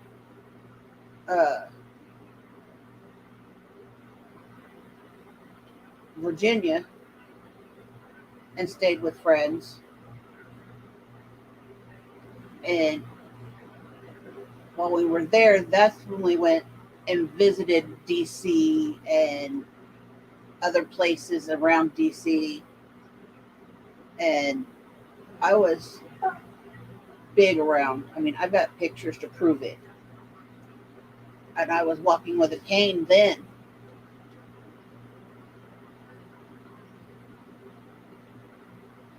Yeah, we did a lot of traveling, and we were in a minivan. Damien was in a car seat. So we had the 3 girls, me and Tim, and Damien. He was still in a car seat back then.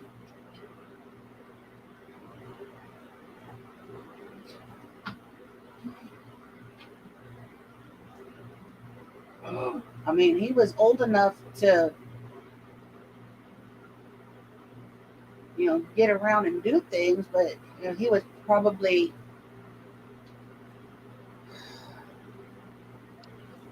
he was 3 years old, I want to say. Yeah. Oh, there's Getting Jazzy. Oh, you Hold see your on, big sissy? Jazzy. You see your big sissy? She just noticed Aspen over by the front window. Come here. Settle down. Where you going? Jazzy. She wants to see Esme, who's laying here next to me. Anyways, brief kitten cam, anyways. She's at that age, it's harder to hold her down, Yeah, she's 9 weeks old this week. Plus, you're doing pre-surgery exercises to strengthen the knee.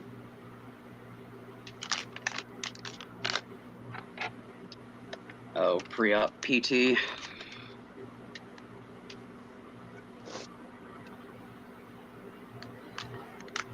Well, boobs happen. You know, kind of hard to get away from them. They precede you. At least one of them didn't fall out or something. Chew.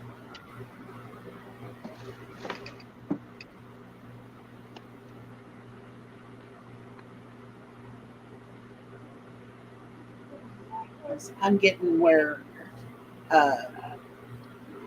it's hard to straighten my legs out completely.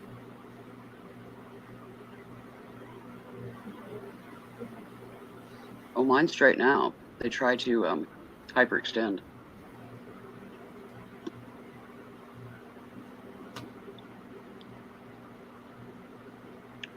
Which hurts like a blank, blank, blank Yeah. when that happens.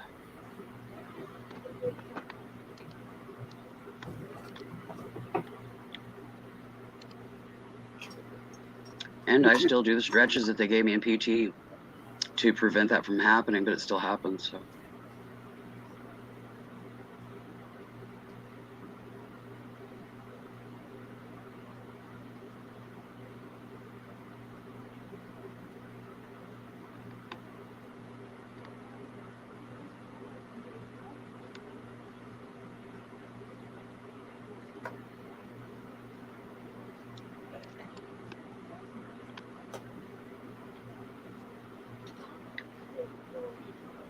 Well, Esme got up and left, and now Jazzy has taken over the bed next to me.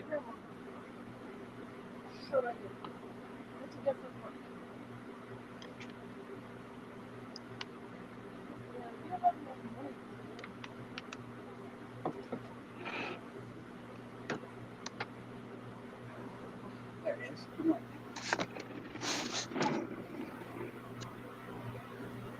Over there swearing as she tries to extend her knee.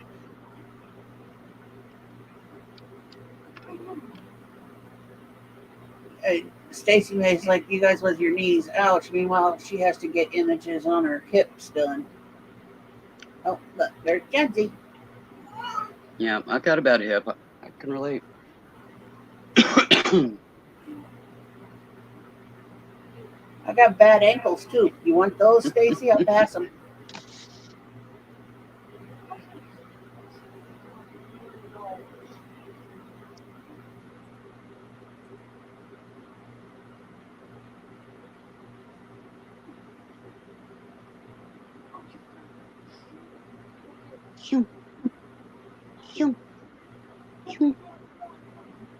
Welcome back, Sharon. She's pretty low key, which means she'll be going back to sleep. That's what she does when she's playing low key like this and not just flat out rolling around and going batshit. Definitely means she doesn't ever sleep out, which she's usually sleeps all afternoon until supper time about 8. So. Slamming off the bed. Hello, Lisa. Hey, Lisa. Well, nice to know I was being thought about.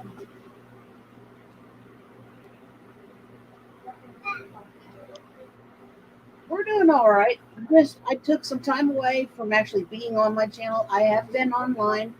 I have been popping up in other folks' chats.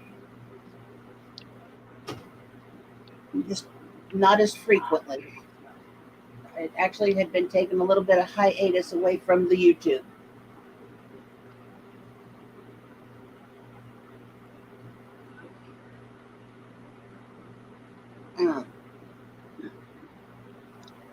Later, after Miss Carol has some recovery time, I need to have a private chat with Miss Carol.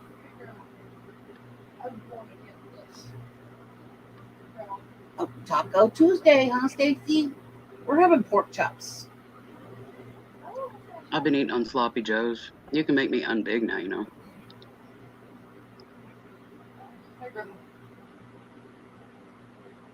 Oh, I didn't realize. I'm sorry, my mind spaced. Yeah, that's I'm why I was over, pointing it girl. out. I'll call you later.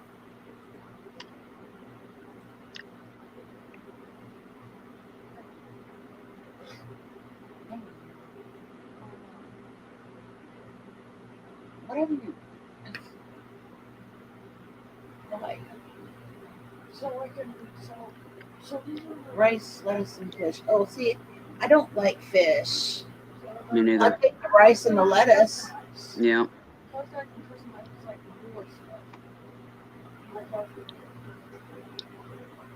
No, I'd do like just a salad and put like crab salad in it, or tuna, you know, Dogs. or turkey. It's usually one of the three. I actually had a tuna sandwich for lunch.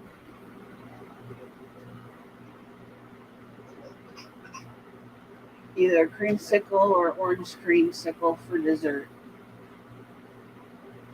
So, how have you been, Miss Lisa?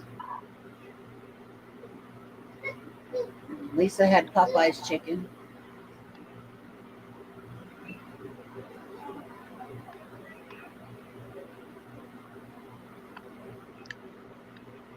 Yeah, Stacy has good hangouts on Sundays. Yeah, I do. I pop in every now and again. I've popped in at Miss Stacy's. She was inviting Carol.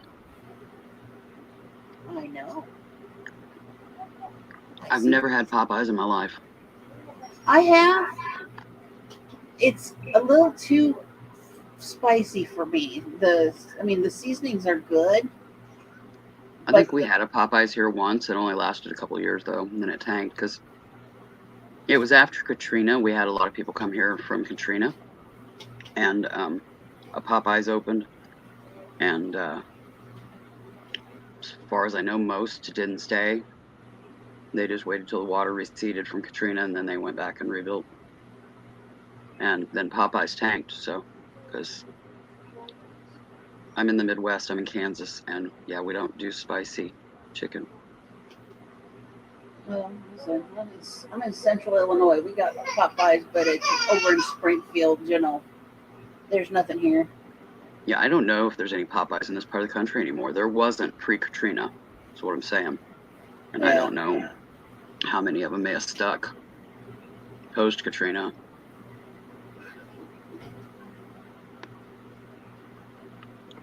I just know one popped up here, and yeah, it didn't last but a couple years, and they closed it. Something else in there now, but I don't recall what.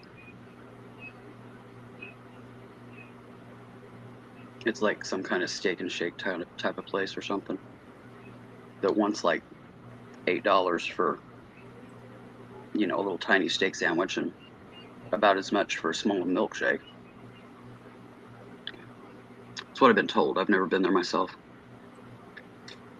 Yep, we watch her make them little bitty things that she crochets. Yeah, she does micro crochet. The one Sunday that I was actually chatting, she was making the little gals. Mm-hmm. And Past they couple were of Sundays, bologna. she has embellished junk jewelry pieces Mhm. and made jewelry using her crochet techniques. It's pretty fascinating for me to watch, anyways, because she's a lefty crocheter, and her camera's behind her, so I'm looking at it straight on and not mentally having to mirror image it.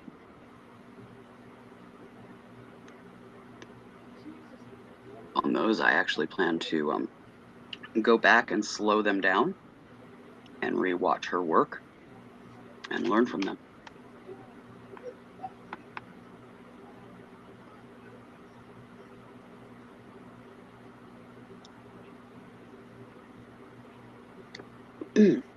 Watch your damn claws, baby.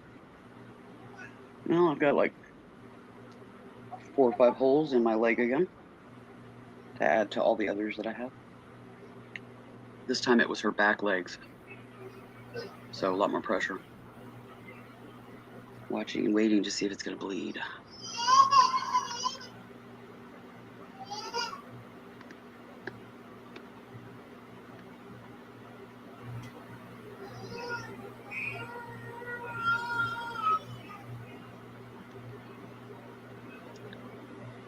Yeah, you gotta watch that, Sharon. You'll lose your channels.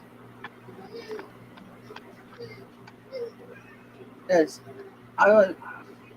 it's funny and weird because there are some channels that Willow and I are both sub to, and I'll go, oh well, so and so is live, and she's like, I don't see that, and I'm like, well, they are. And she'll go and she'll check. She'll be like, well, YouTube's been at it again. They've unsubbed me. I've got to resub again.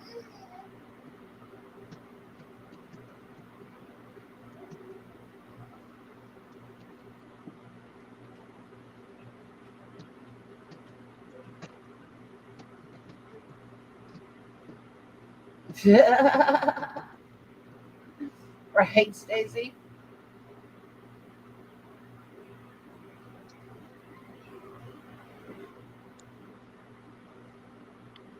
And there's actually an app that you can put on, at least for me on my laptop, that I can click on and I can enlarge super huge whatever I want. And I don't have to. There's an app for that. Exactly. Sorry, it exists. Well, you don't have to buy equipment, Right. like a magnifier to hold up to the screen, or, if full screen isn't large enough for you, you can enlarge it further with that app. Since I lost part of my vision in one of my eyes, my good eye, yeah, I've been using magnifiers and things.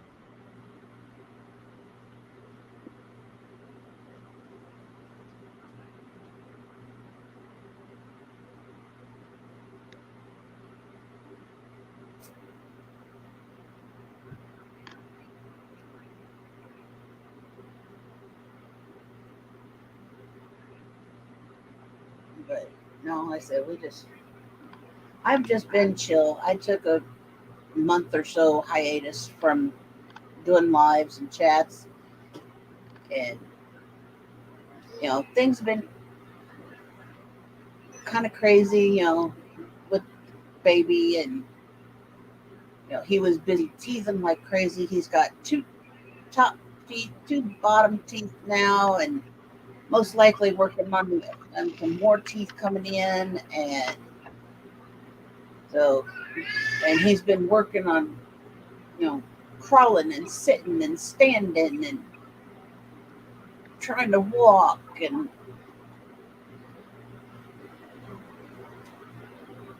well, I know I am sub Stacy, obviously.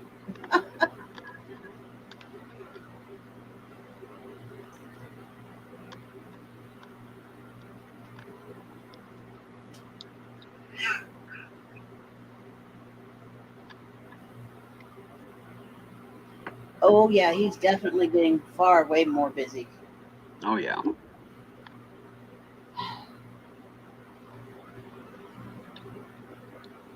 Yeah, we're in the 90s here, too. She's talking about member count. Oh. In all honesty, I have no idea where I'm at. I know I was right around 250, or not 250, 210, I think.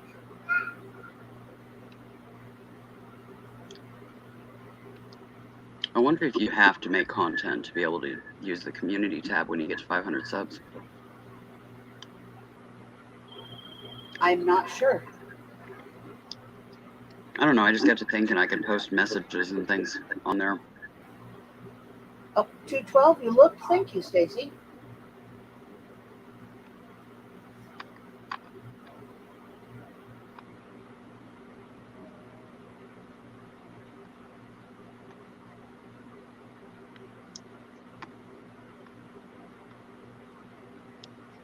Just out of curiosity, I'm going to see what my sub count is. Oh, I'm up to 268, so I finally busted through the 250 mark.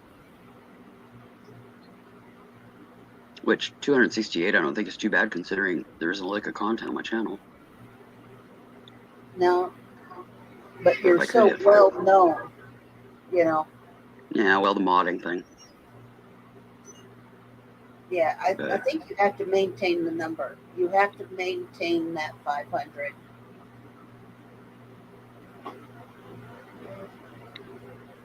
yeah, but if I started posting community content, then I could, when I'm modding, I could announce, once I find out more information on this, I'll let you know on my community tab. Yeah. More people would sub just to be able to keep up with certain things that come my way, that people, like when Sandy's going to get set up and ready to be able to create again. Well, that happened today. She went on today to make stuff, so. But the build up to it, people are always asking those kinds of things. Yeah. And I could just keep them updated on my community tab as I learn where people are with things, their status or ETA on being able to, Mm-hmm. start doing this or that or whatnots.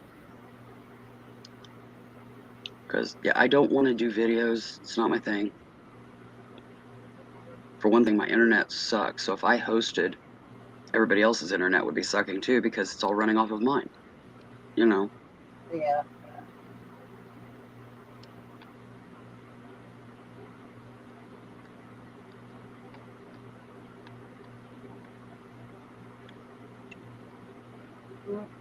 When I go Yeah, that's kind of where I was, Stacy.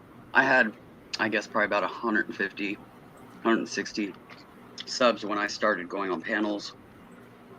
And then, it started growing a bit there. But then when I started modding, then I started getting even more subs.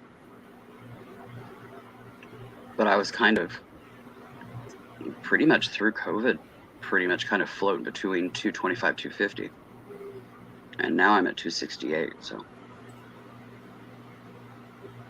apparently I got out of that stagnant time or whatever. I don't know what you call it. Out of that rut? I don't know.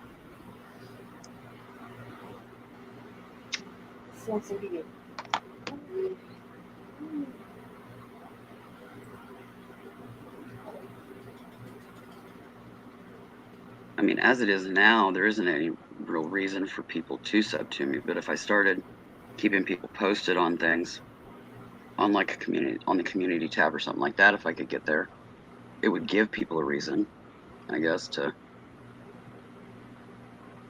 But I don't know. I don't know if you can do community tab without content. I don't know. I guess if I ever get that high, I'll know. So. Right. Otherwise, it just is what it is. But just every once in a One of great these while, I'll years, check. I will finally make it to 500, and I'll find out something too.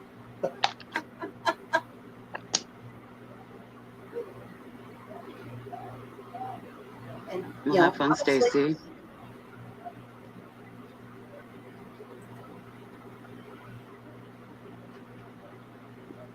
That's me too, Stacy. I don't generally sub to people without content. Unless they've specifically stated that, they have plans or intentions. But being a moderator like I am, I get people subbing me.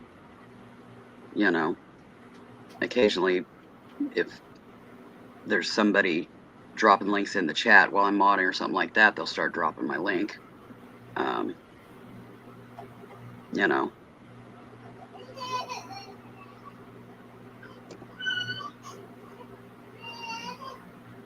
There you go, girl.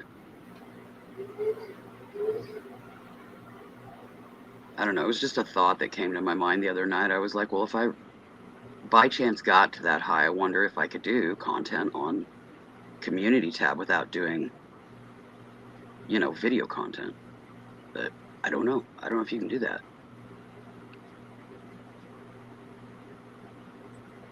Like I said, if I ever get to 500 and I get the community tab, I guess we'll know then, won't we? You know.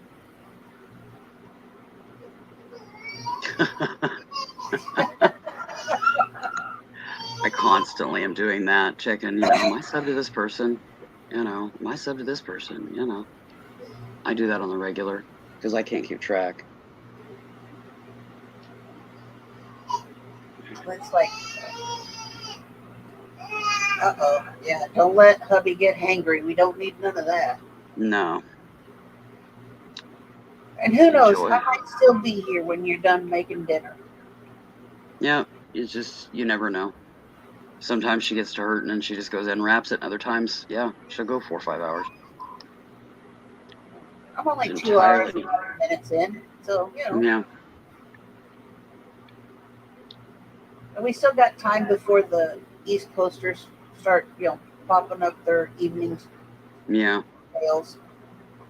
It's only 5:41 on the East Coast. So It's a good way to pass an afternoon when it's too freaking hot to do anything.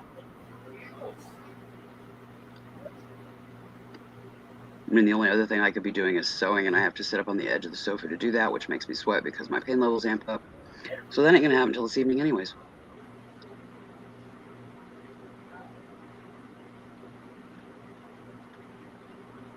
yeah, I know you're East Coast there, and Bill. Right? Too hot to cook. This, dinner time gets later and later for me when it starts getting hot. I just can't do it. Yeah, I had lunch right before heat of the day hit. My lunch is generally or late, but Didn't have lunch until like 2:30 ish. I will probably get something to eat for myself when I feed the kitties, which will be probably 8:30, somewhere in there.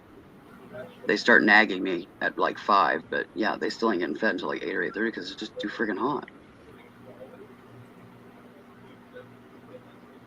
Oh, that's a good idea, Emville. Yeah, I don't have an air fryer anymore. I used to have one of the original ones, and it was such a pain in the ass to clean. I have a small air fryer, but we got four adults in this house. Yeah, It takes a long time to cook a meal for 4 adults in a small air fryer. yeah.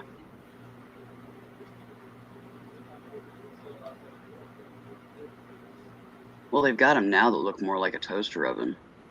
Yeah. The one that I used to have was like a great big gigantic popcorn bowl cover over this doohickey, and it was just a pain in the butt to clean. It was all these little tidbits and scouring, and yeah.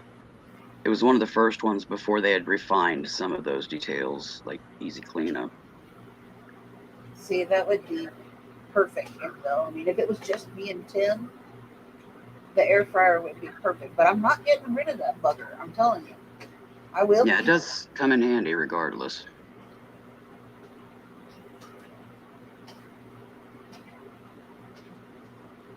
Yeah, they got this one that they come out with. It's like 2 or 3 little drawers or something, and you like do your meat in one, your veggies in another, and it'll keep the stuff cold and then kick it on to cook at a certain time and all this. You can set it up like the night before, and it'll do dinner, and have it ready for when you come home from work the next day, and it keeps everything cold if need be, and blah blah blah. And I think it's called a Sumi or Zumi or I don't know.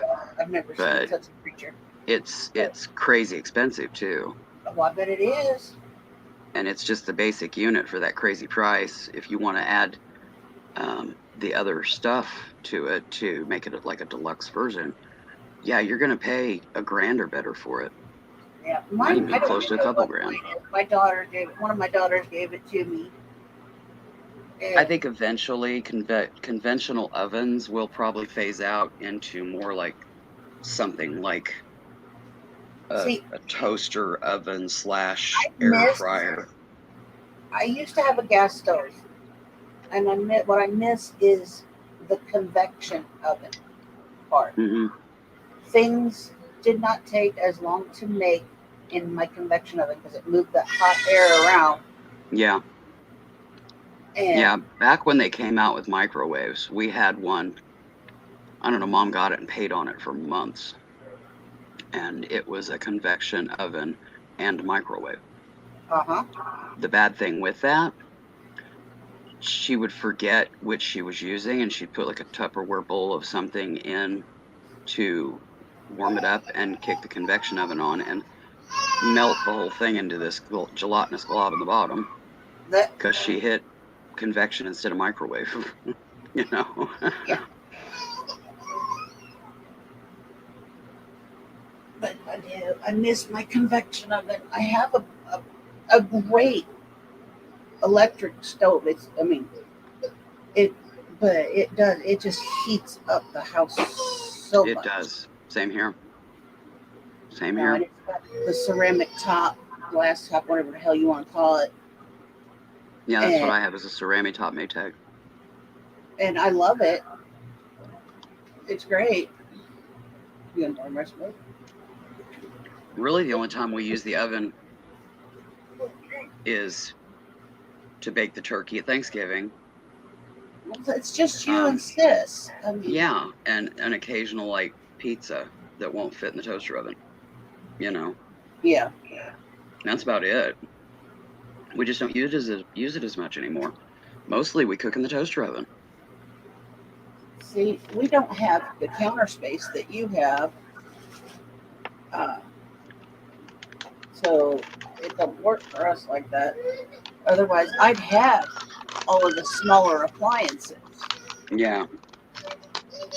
I mean, we have the crock pot, and I Mhm. also have the roaster oven.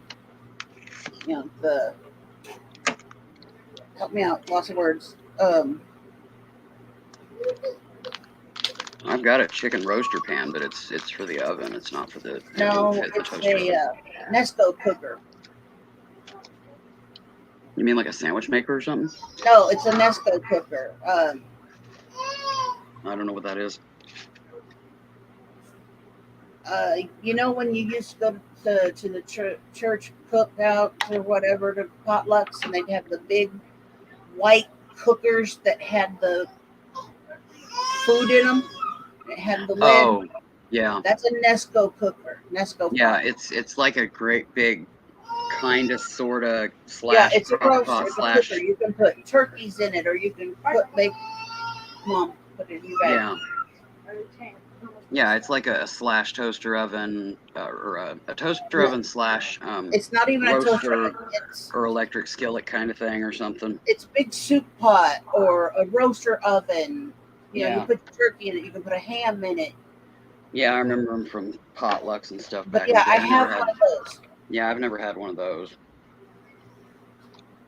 But yeah, we have one of those.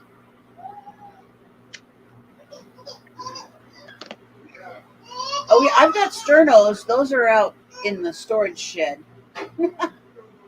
Sterno is great for keeping things warm. But the Nesco cooker, you can put, you make things for mass quantity. If you're going to cook a big old Well, yeah, roast, if you're gonna cook for a big family or cook for an event, yes, if you're gonna cook a bunch of stuff and eat on it as a family, or if you're gonna have, make, a big thing of whatever for an event, for a potluck Yeah. or something. Yeah, we never did. Mom didn't do event food like that unless it was like we're having a bunch of family over for Thanksgiving. She didn't do like potluck stuff for like a family reunion or something like that. Yeah. I always ended up having to do that stuff. Prior to that, it just didn't happen. I'd make up stuff to take Dad to like the family reunion, but then after he passed, because I didn't know any of these people. It's a family reunion, but I don't know any of these people. So after he passed, I just didn't go What anymore are you because, doing now, boy? Papa was just in why here bother? changing your butt. Hey, Kim. Uh-oh. Can you? I'll take it. Let me move my stuff. There's still wipes in You there. know, and for that kind of thing, they usually wanted sides, so I'd make up like potato salad or Ooh, you got a pasta tinky salad. eye. Hey. Hey. Yeah, it's just like a ginormous crock pot. Hello, Carol Ann. Hey, Carol Ann. Carol Ann and Kim Veazey have joined us. I miss Kim. I'm gonna get this ready. Get her leg up here on the bed so you don't go trying to roll off of the damn thing. Yeah, Dad, when he got older, he liked to be social. When he was younger, not so much. And Mom was a hermit from the get-go, so I kind of inherited more hermitus than not. So, I mean, I've done the family event stuff. I've done the entertaining. I did all that crap when I was married. You know, I was the good wife, you know. But yeah, after, not so much. You know, I'd help Mom cook holiday meals when we were still having family over and stuff, but you know, eventually that kind of fizzled out because unless we fed them, they didn't bother to come around. So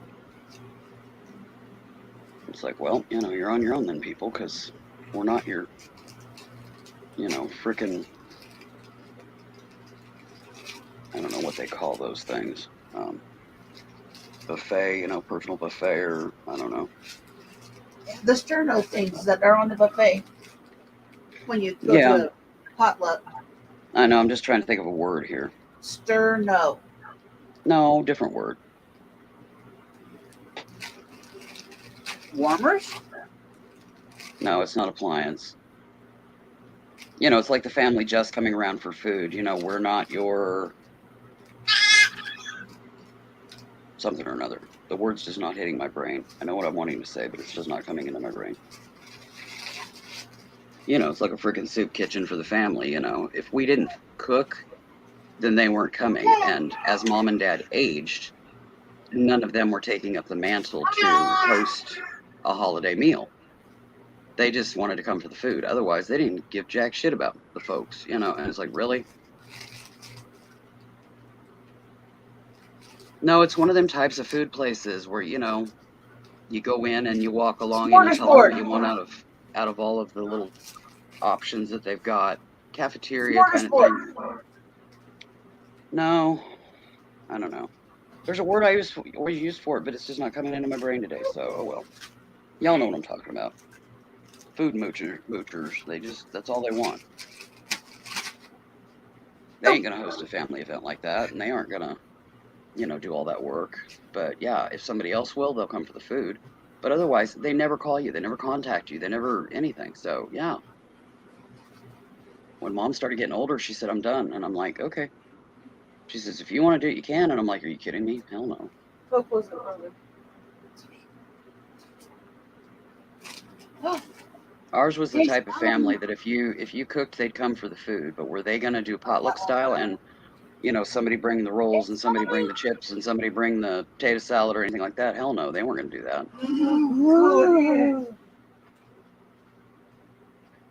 It had to be all made readily available for them, or they weren't gonna bother darkening your doorstep. you can't have And that. you know, with my health, even back then, when Mom didn't want to do it anymore, I couldn't do it on my You own. can't have that. So, I mean, you have 20, 30 people show up at your door, and not a single person is willing to even bring a bottle of pop. Right. Yeah, you're on your own, people.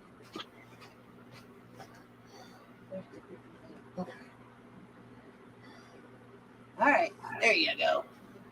Yeah, my family wasn't exactly the conducive type to actually act like a family. You know, it was just a resource. What can we get out of them? You know, Oh yeah. those people that created us, and they were good parents and stuff. You know, Leeches. I don't like leeches. they just, I don't know, they got an attitude. I don't know.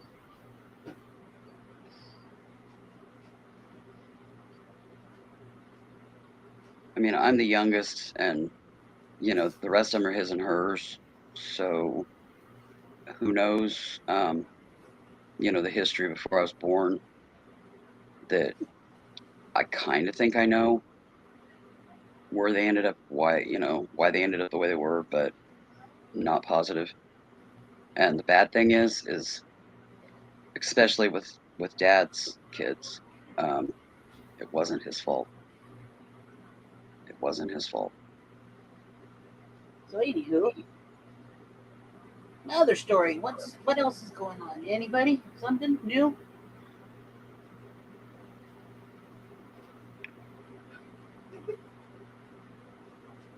Who all in the chat is making a project for Mr. Jim's challenge? The deadline's this Saturday.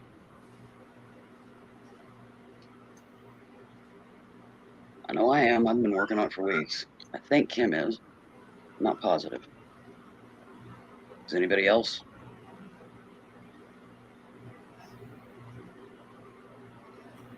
I was going to, but we got my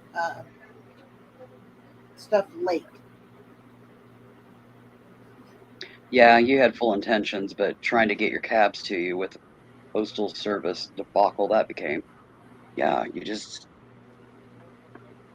timeline wise with your family requirements and stuff, you just didn't have time to do it.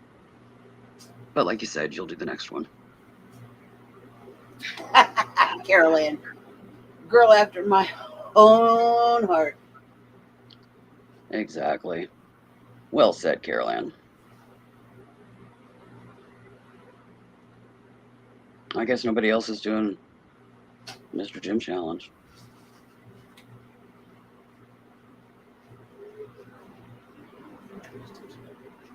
Something for you.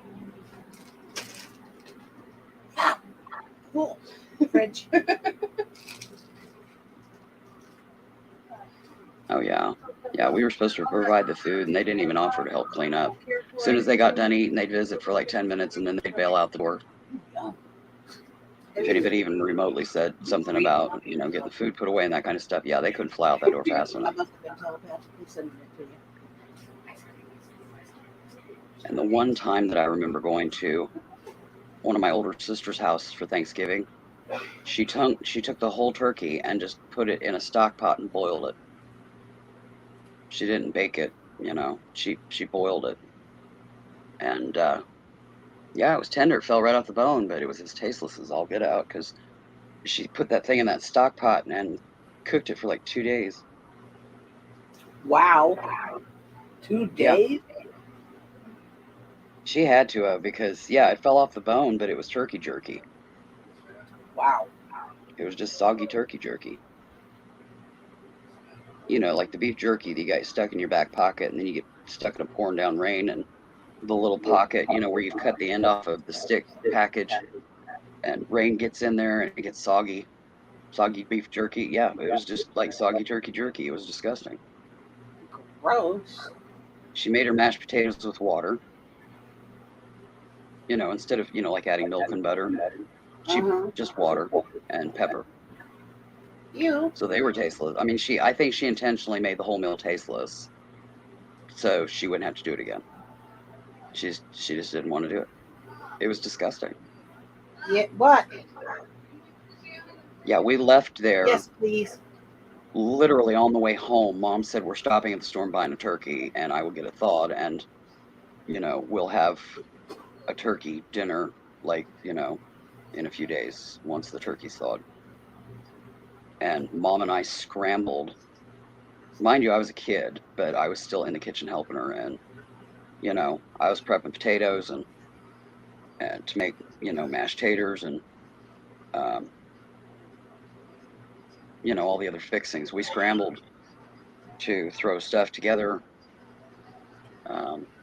And yeah, we had a real Thanksgiving dinner a few days later. Or maybe it was the next weekend. I don't remember. I was like 8 or 10 at the time.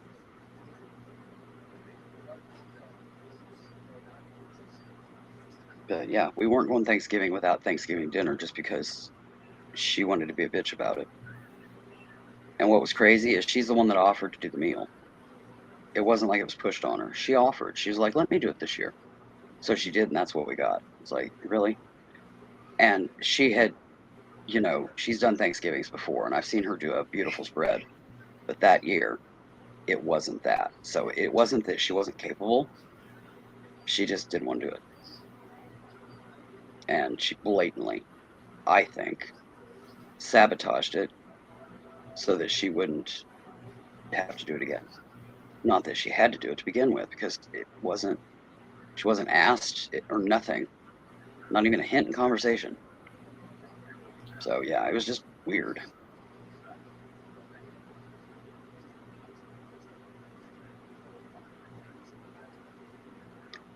Well, even now that it's just me and sis, now mind you, I have 3 sisters, different sis.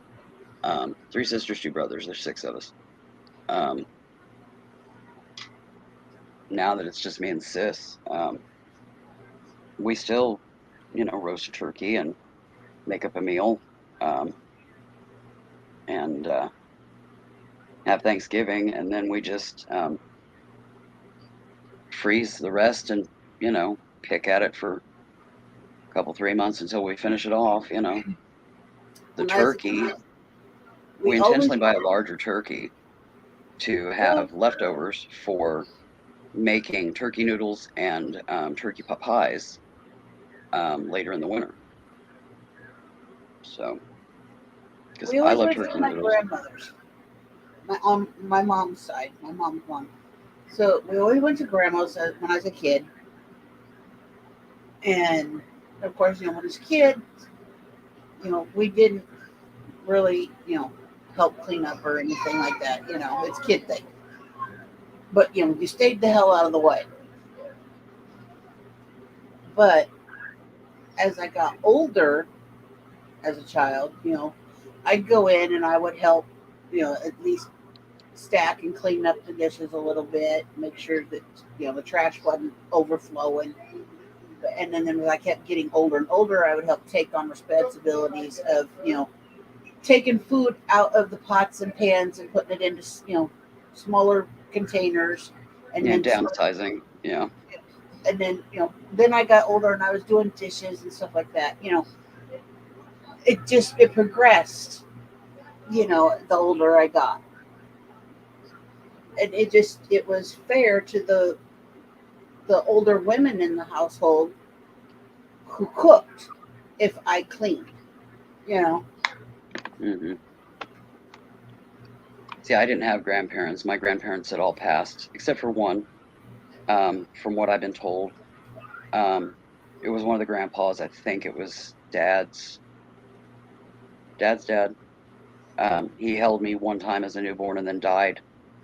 Um, I think he was like 2 weeks after I was born. So maybe I was like a week old when he held me or something, and then he died like a week later or something like that.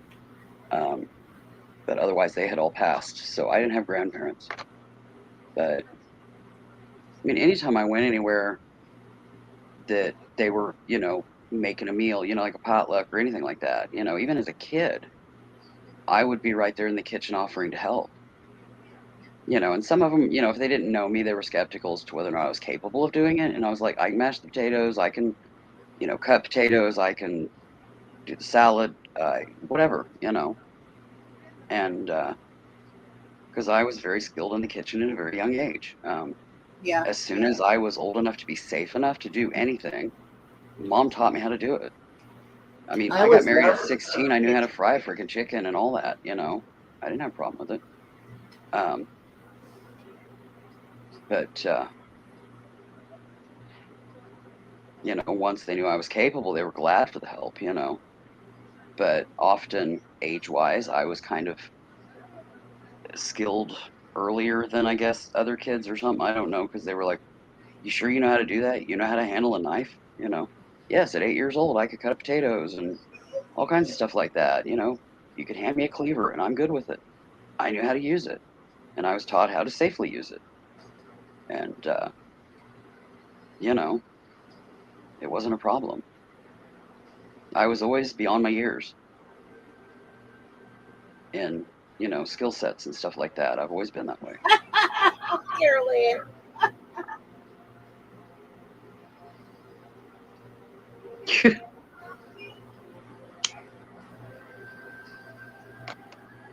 That's funny.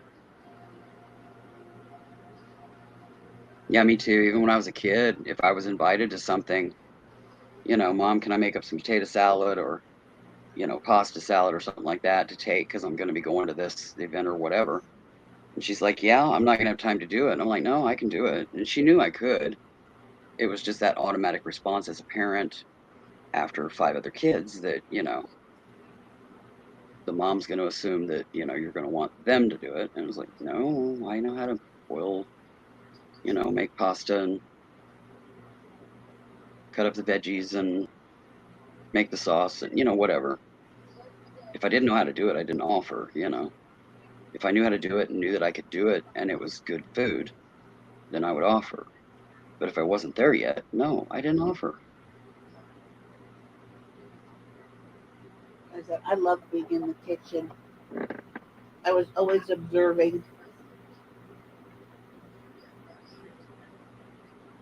asking if I could do something so I could learn. Yeah. Well, because I was that way too. I was always drawn to the kitchen and wanted to help. I was never one of those that was just standing there looking stupid, being underfoot. I wanted to be productive. My mindset has always been that way. I've always wanted to be productive. If I'm unable to be productive due to pain or illness or whatever, it drives me nuts. Whenever I'm invited someplace, when we were, I always ask, is there anything that I can bring?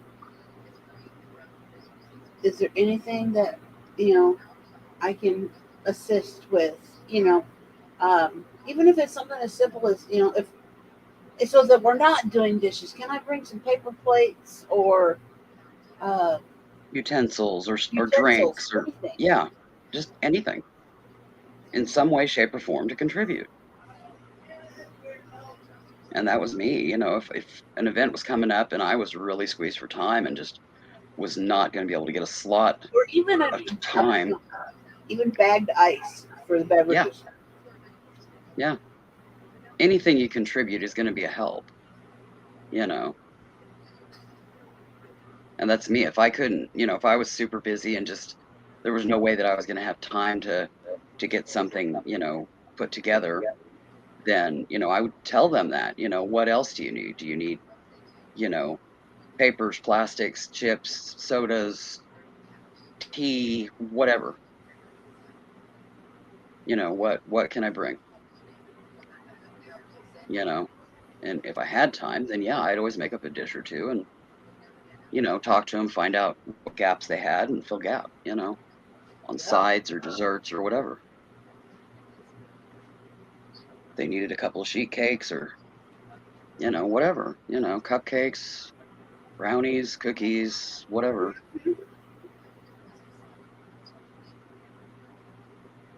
Or if they just needed sides or, um, grab and goes like chips, crackers, cookies. Hey, yeah, you need a veggie tray? No problem. That's quick and easy. Exactly.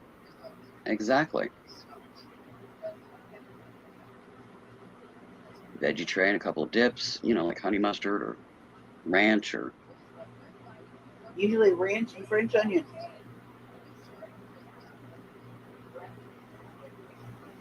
yeah, sometimes they'd say French onion on a dip or something, but I don't know. I always liked French onion, but not a lot of other people did.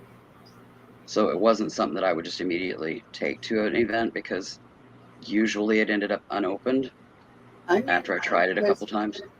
French onion and ranch. It's used with potato chips and veggies. Usually, if people wanted dips from me, they usually wanted like ranch and like bean dip or a salsa, like tortilla chips and salsa. All right, Carol. Rest well, honey. Take care, Carol.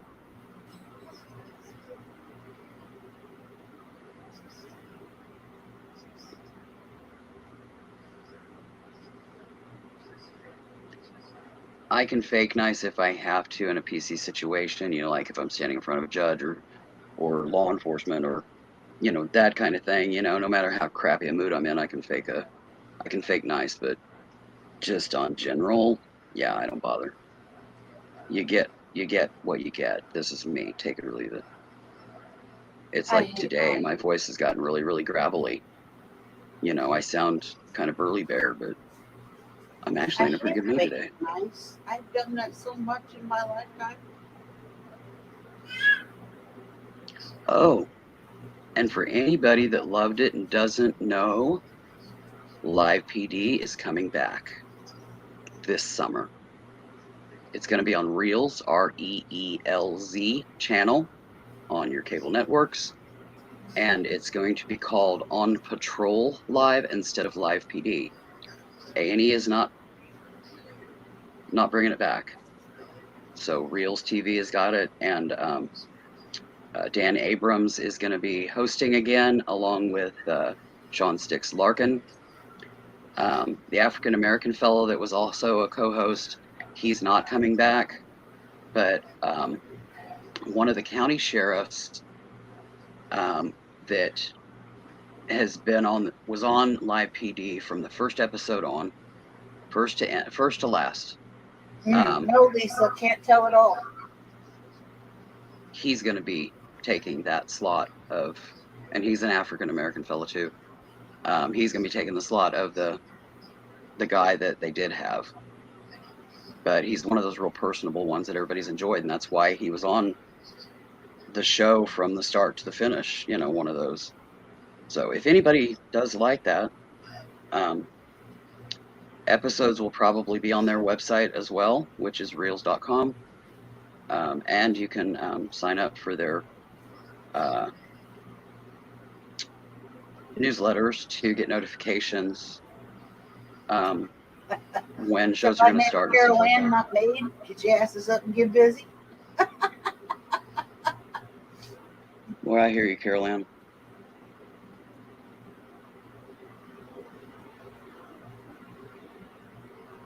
I don't have cable either. I just have internet. I watch everything on the Roku device and pull up different apps on the Thing streaming is, if it's device. not on, if I'm pretty sure when I went and looked at their website, I just found this out early this morning, wee hours of the morning, and had to hunt it up to find the information and confirm it, which I did via a video announcement on trying to think of the News Nation, which is where Dan Abrams has been hosting this new channel that they started that keeps it real. It's not left wing, it's not right wing, it's real.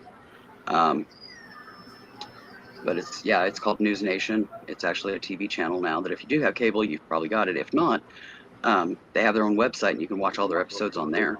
It was announced on his show, and then they also did a video announcement on Reels TV. And I have watched Reels TV episodes on YouTube. I don't know how long the lag is from the time the show's aired to the time that it shows up on YouTube, but most of what I've seen is no less than like 3 days. You know, I do know there is episodes of stuff on Reels TV's website, so they could just air it on there. They might air it on Facebook too. They might have a Facebook channel. I haven't even gotten as far as looking to see if Reels has that. But all I know is it's coming back, so if you were Live PD fans, watch for notifications of On Patrol Live starting up here this summer. So I'm super excited. I'm a Live PD fan. Always have been, and really miss the show. And I'm glad to see it coming back, even though it's on a new network with a new name. The platform, he said, is pretty much the same. A few tiny little tweaks to improve it, to eliminate some pitfalls that A&E got into, as in lawsuits, or showing somebody shooting themselves. That kind of thing, where they kind of had issues with that at the very beginning.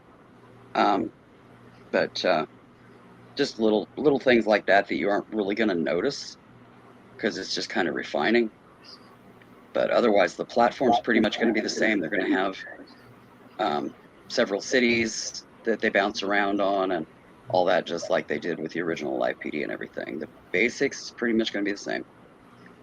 So some of the old cities they're going to be bringing back, he said, and some of the new cities that they found that they're going to be introducing, which they always kind of bounced around with towns. I would notice they'd be in a town for a while and they'd start copping attitude and they drop them and just replace them with another town because they didn't want to deal with it. I can see why. You don't need that in law enforcement. So, but all I know is I'm looking forward to it, and I just found out about it, so I thought I'd let you know.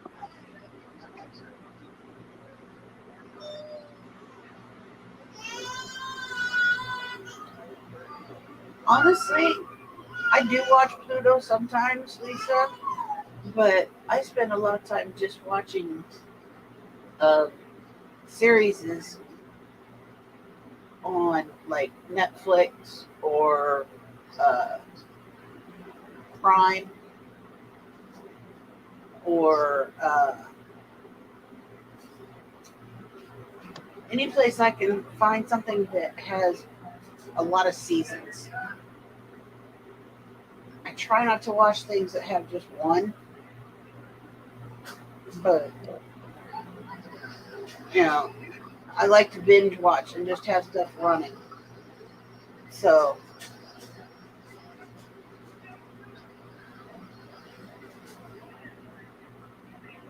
Yeah, Sis and I have been, I've been doing some research and checking into things and stuff. We've still got satellite TV, but I don't know how much longer. We are considering dropping it and, subscribing to some channels. We do have one, Discovery Plus, that we get. And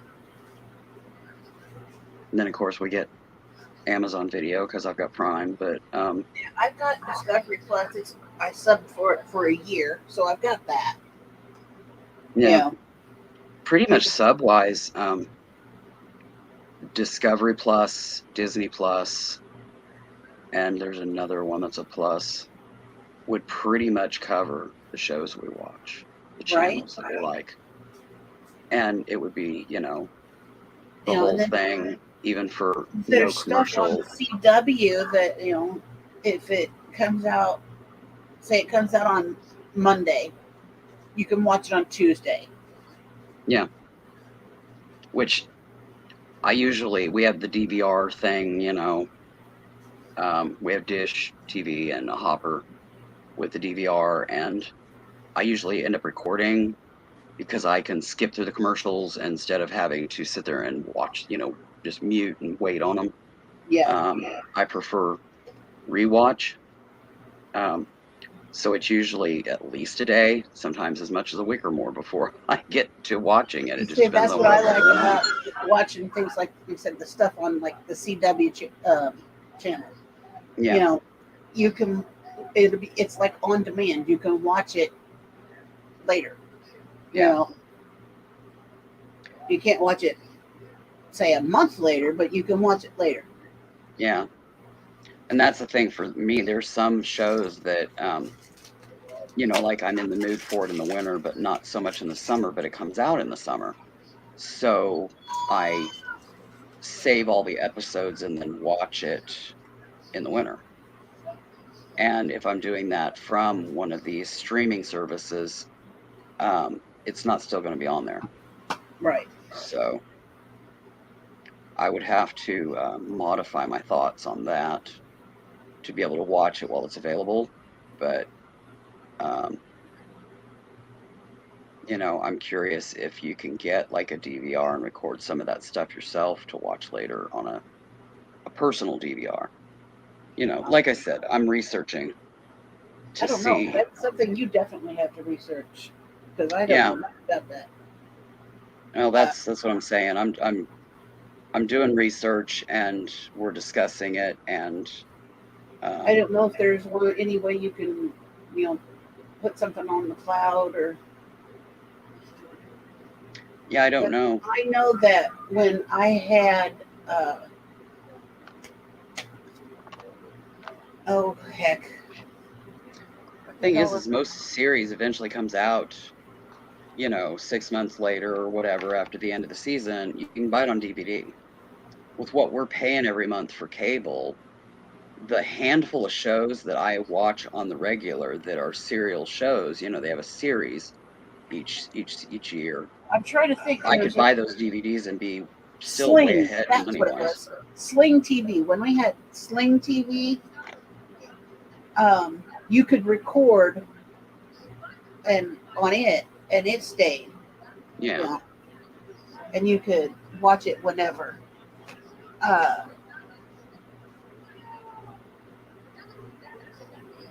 But it did not have like ABC, NBC, CBS.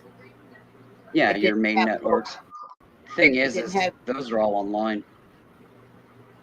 So, like I said, it didn't have those. Your Your your big your ticket networks, your main networks, yeah. prime time networks, is that what they call them?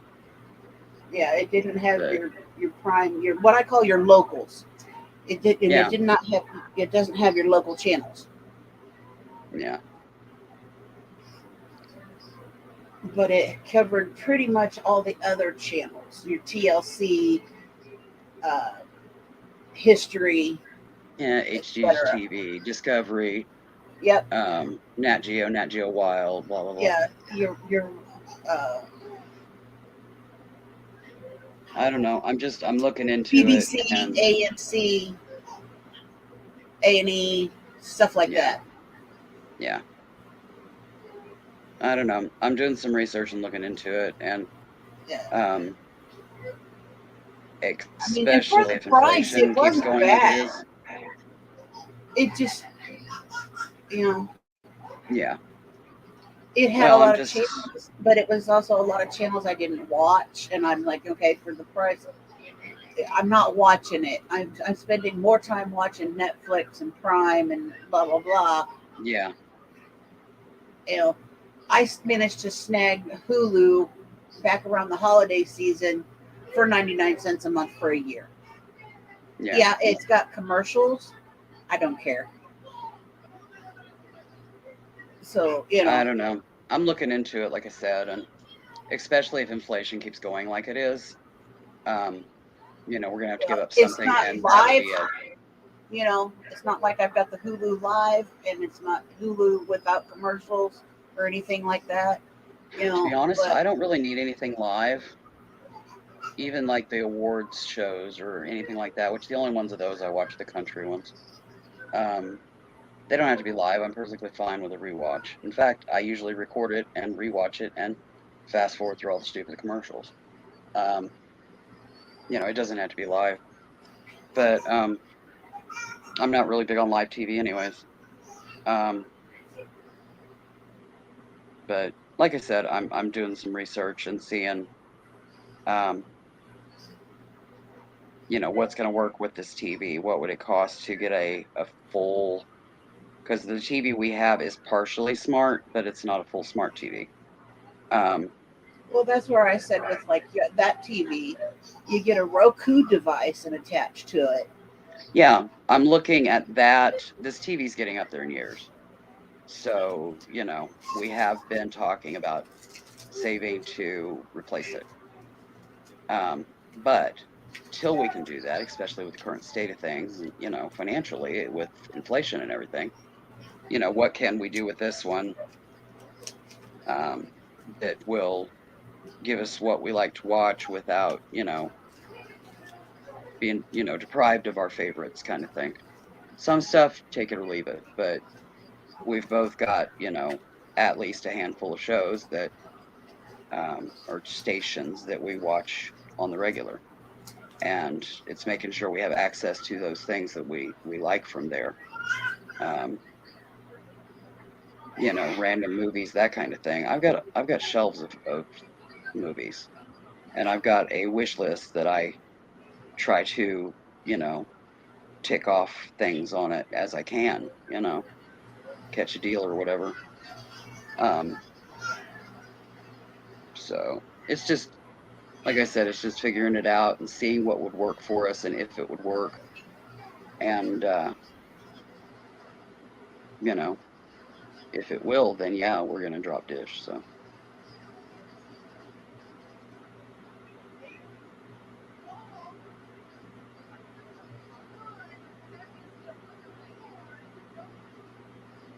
I mean, it wouldn't surprise me if they wouldn't start jacking up the prices on that here before long. They haven't yet, but we're not on any special deal or anything right now. And it seems you have to pay this to get the deal. It's like, really? You know, Yeah. that's like having a coupon that you got to pay this to get this. Coupons don't work that way. I just think these satellite companies are getting too big for the britches and thinking they're a little too special. And I find that very frustrating. Well, you know, But, satellite, cable, all of them think they're oh, I know. fantastic. Well, a lot of them we can't get here. You know, so Well, they I have mean, them here. look at you with your internet. I mean, come on. Yeah, I know. That's what I'm saying. We've got fiber optic here in town, and it runs right along my road, right out here. But they didn't connect it to this trailer park. Nope. So we have it here, but we can't get it here. And it's like, really? It's just pathetic. So, I mean, I think eventually they're going to have to go there, but they aren't going to get in a big hurry about it. So yeah, I end up with crappy internet. But All right, Miss Carol Ann. We will talk to you later, dear. take care, Carol Ann.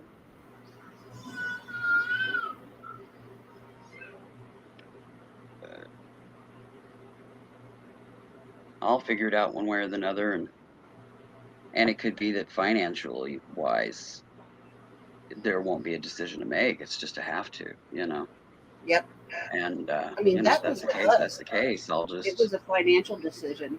yeah. It really was. If that's the case, then yeah, we'll just, you know, be grateful for what we've got, and AK being able to, you know, watch Prime and what have you, and catch freebies on this or that channel or website or whatever until we can do something different, you know. I said almost everything we were doing and watching anyway, we were watching, you know, we weren't really watching cable television. I mean, everything we were watching online. So, you know, except for when it came to, you know, Tim's sports. You know, he's a Cardinals baseball fan, so he, you know, he was watching baseball. But I mean, Yeah, we don't have that issue here because neither of us are sports people. So, but you know, he just watches the highlights and stuff online now, and it's just nice to be able to, you know, watch it on a nice big screen instead of a little laptop, you know. mhm.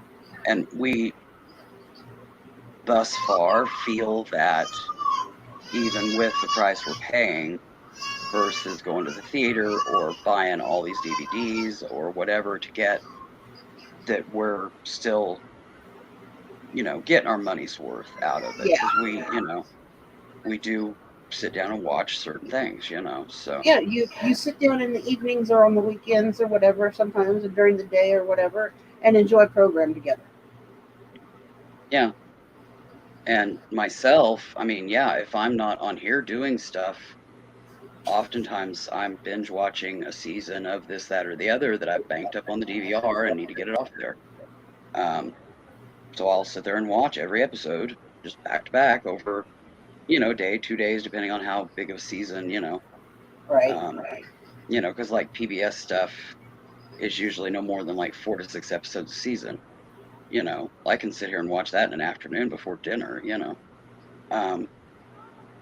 But I don't know.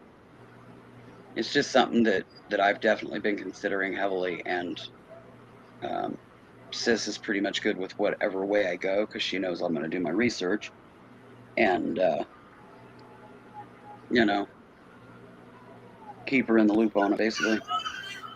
But yeah, if it financially it gets to the point where we have to, then yeah, we'll drop cable and just watch stuff on our devices.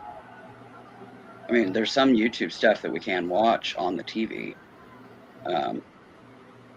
because it does have the YouTube options. So,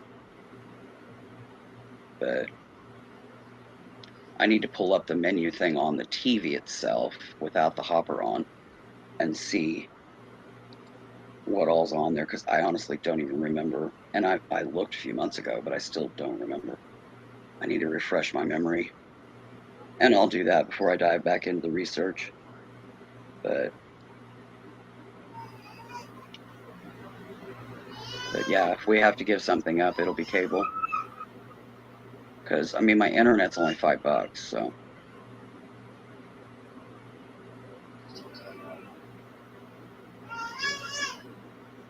And weather and stuff like that, I can go check on the. There's 2 news channels here in the state that cover this part of the state, so I can go check weather or anything like that on them. So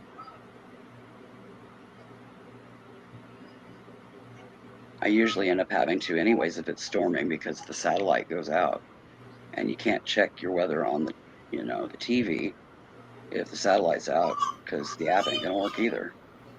So it's lost signal. Yep. Doesn't happen too terrible often, but yeah, when it's storming and stuff, usually that's the case.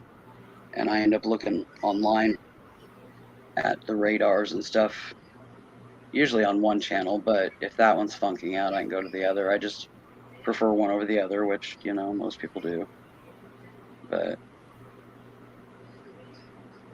the one kind of catches us more on the periphery, whereas the other one, the local zone is less than 50 miles away, so or about 50 miles away. It's a state capital, Topeka. That's where both stations come out of. But the one seems to lean more towards the other end of the state, and we're kind of on the edge.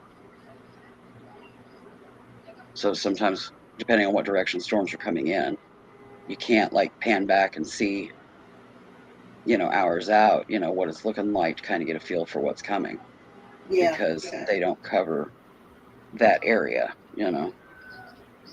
So I usually just go to the WIBW. Set their doohickey for here, and whereas the app that I use on the TV is actually the Weather Channel. When I check on mine, here I'm checking the news station and using their radar.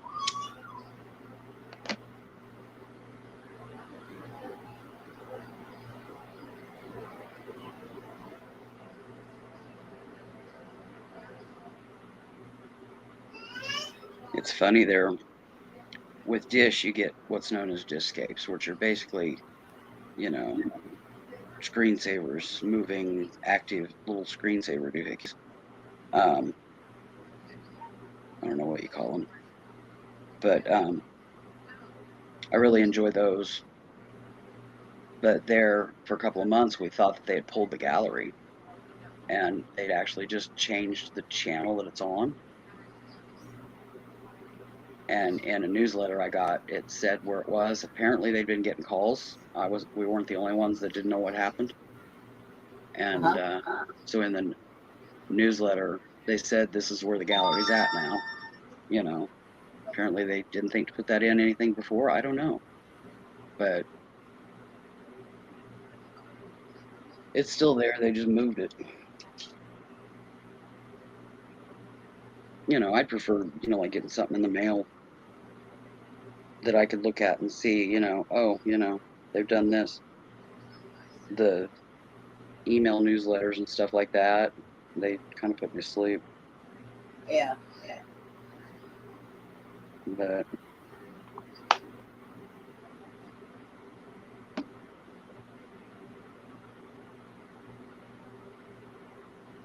I'm starting to feel like I might need a nap. Everybody else is asleep around here, sprawled all over. We Yeah. finally left the sofa and went and scattered hither and yon, but still. My quarter cat, she's asleep down here at the foot of the bed, all stretched out, belly up.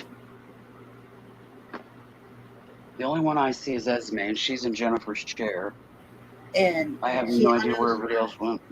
Keanu's stretched out on the floor with his head on the base of the fan.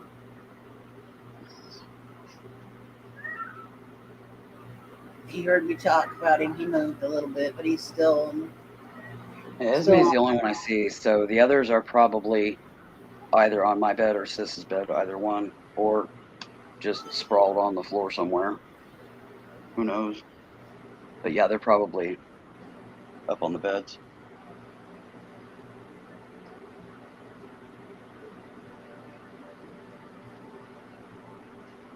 Callie's probably asleep in my window. There's a niche on the window, which I don't know how she can do it. It gets so hot in there, but she loves that warmth, so she's a cat.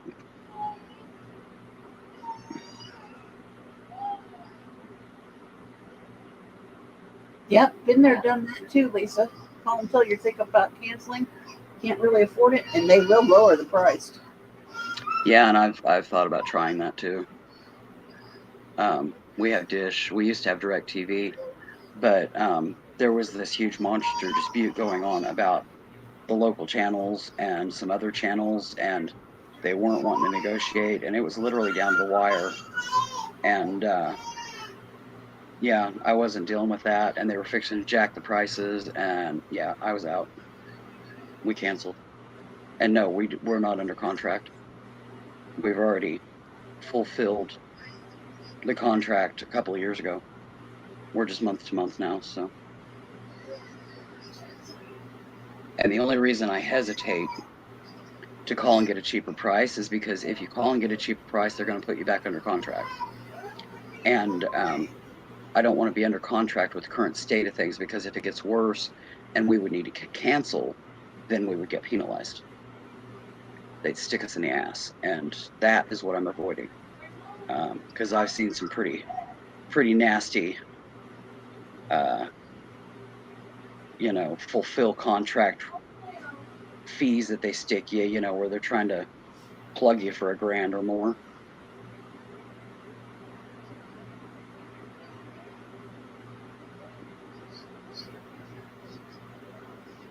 Yeah, I don't have satellite radio in our car or anything like that. The minivan we used to have could do that. It could do Sirius satellite radio. But yeah, I didn't even know what that was then. And then when I looked it up, I was like, yeah.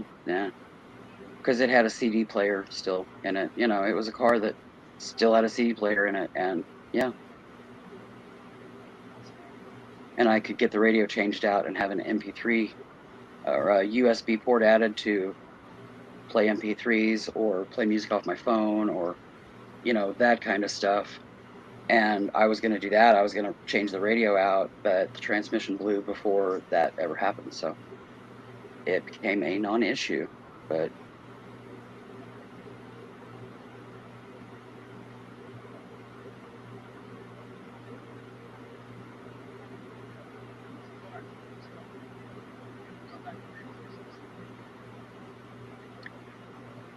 I would imagine in some areas they're doing shorter contract like that. Here, not yet. They still want a full year contract.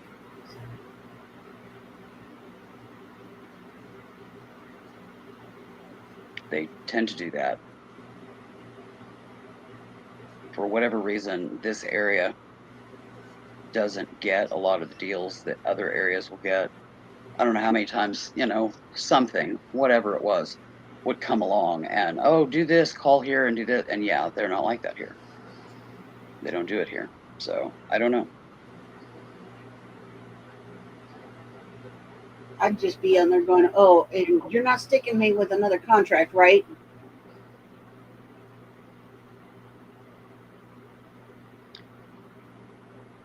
Problem is I've called places and asked that very question, and oh no, there's no contract, but then I get a contract in the mail. And all it is word of mouth. I don't have documentation that there's not going to be contracts, so I'm stuck because I said yes on the phone. I'm hesitant to do that because they've been sneaky before, and I would imagine with the current state of things, they're probably even sneakier now. And I just don't want to play those games. Either we can afford it or we can't. If we can't, then yeah, we'll just switch over to the other and go that route. I've thought about doing that, but yeah, I just knew that what they put me through and not worth it to, at the end of it, either get screwed and get locked into a contract or not get a deal. And, you know, you've played, you know, musical phone and departments and blah, blah, blah, blah, blah. And yeah, it's just such a freaking headache. That, and you gotta have the brain cells for it. I'm not as tactful as I used to be in catching that stuff.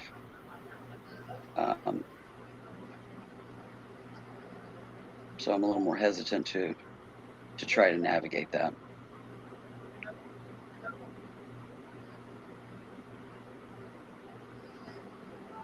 So far, we're okay.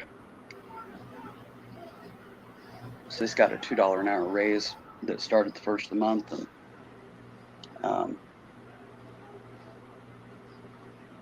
you know, we've still got a little bit banked back, and so far we're okay. But if this continues on, you know, to like the end of the year, then yeah, we'll have to rethink some things. But like right now, Leap has been paying my electric and my gas bills. Next month we'll have a partial electric bill, and then the following month we'll be paying full again. Depending on where inflation is at that point, when the power bill, you know, we got to cover the power bill again, and where the power bill is at that point, because you know, heat of the summer, it's going to jack up. Even though I'm on a levelized plan, they can still increase it by $20 a month. You know, 2-3 months from now, that's another $40-$60 to the bill. You know, there's a reassessment phase that'll go on there as well. Probably next month I'll be looking at that and seeing. So if it's something that's going to have to be done in the near future, it'll probably get done next month. Ooh, nice, Lisa. Oh yeah, that's huge. That's a lot of gallons of gas that you guys ain't having to cough up for. Sis just works like 2 miles away. She works at the university, and it's just 6 blocks over, and then like a mile up the road. So about 1.5 miles, maybe 2 at most. But our town is only 9 miles long, and I think it's like 6 miles wide, 5 or 6. So it's not very big, and so far that's been manageable. Oh well, that's cool. Plus, if you guys are like the one here, holidays, I think it's in November, they do a larger discount. Yep. So if you save up ahead of time, you can take advantage of that discount window, which is I think like a week or 2 weeks, and buy bigger ticket items. Buy bigger ticket items and that kind of thing. They only let you do it like one go. I'll tell you what. You know, so you want to make it count. Discount is great. Yeah, you get a generalized employee discount of, you know, just say 10%, but like at, you know, a certain window near the holidays, they'll do a week or 2 week window. Yeah, I know. In which you can do this one-time thing of like 20 or 25% off. Well, yeah, if you need a new TV or, you know, bigger ticket items, that'd be the time to buy them. You know, on that one hit wonder, but you got to save up so that you can get it all in one go, because you can only use a discount for like one transaction. So you want to make that transaction count, you know, and if you're going to drop $1,000 on bigger ticket items, that's the way to go, because, you know, huge hunk of savings.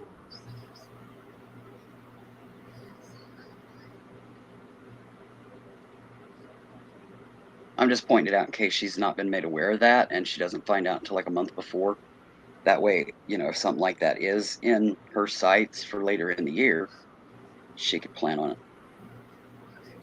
Her and hubby could put their minds together and plan on it, save for it, so that they can cash in on it. Because when Sis worked there, yeah, they told her like in October that, hey, you know, like November right after Thanksgiving, you know, blah, blah, blah, there's going to be like a week window that we're going to do this. And there was no time to save to take advantage of it that year because they didn't let them know until like a month before. Whereas if you get a heads up now, you've got months that you can save up for that event to use that one transaction that, you know, make it count. It's one of those things they don't like to share, so word of mouth goes a long way on taking advantage of it. I would imagine they do it in all their stores. I wouldn't think it's like just here, you know. So if nothing else, it'd be a good way to save up. And if they don't do that, then you're still that much ahead towards getting stuff, you know. It ain't like the money ain't going to go to use. It's a lost cause. You've just tucked it away in case, you know. Who knows? But yeah, if they do that, then, you know, if you need a new TV or computer or, I don't know, whatever, or just a winter stock up, you know, loading up on shit. We always saved up. She worked there for like 3 years, and those 2 years that we were able to use it, yeah, we got the TV that we have now is one that we got when she worked at Walmart back in the day. Right, Lisa. Yeah, I hear you. It's hard, but it can be done. You know, we knew we were going to need like a new microwave, so the one we had was starting to get old and start getting a little slow on the heat, and you know, you had to add a little bit of time, you know, so you know it's not far off from going. And so we saved up, and when we went through the checkout on that one transaction, we spent like $1,500. So we saved what, like $300-400 on the purchases, you know, whatever 25% of that is, what, 250 on 1,000, so what, another 100 and a quarter, so 250, 350, 375, yeah, so just under 400, something like that.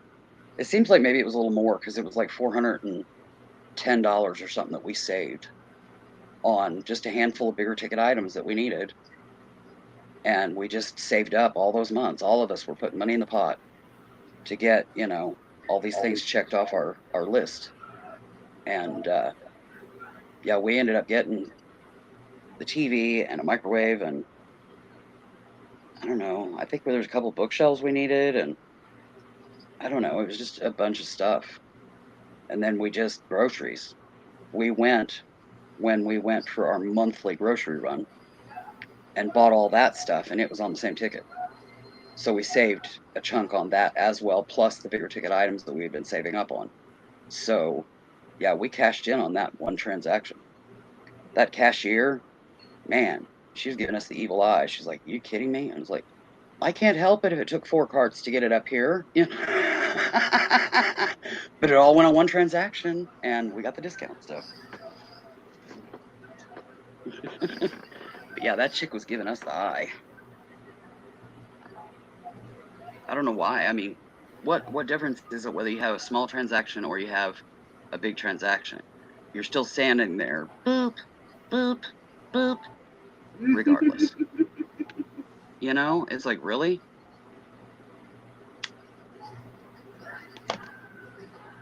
But But yeah, we did that the last 2 years that she was there. We didn't need as many bigger ticket items the second year, but there was, a couple things that we needed. And we we did like a major stock up on some other stuff or something. I don't remember what. We still dropped an easy grand that year. And, a grand, you're saving, what, $250, something like that. I don't remember, but whatever it was a good deal. Welcome back, Stacy. We cashed in on it because we knew about it. That's the thing. Hey, First welcome year, back. we didn't know about it. If you have a heads up, you can plan for it, cash in on it.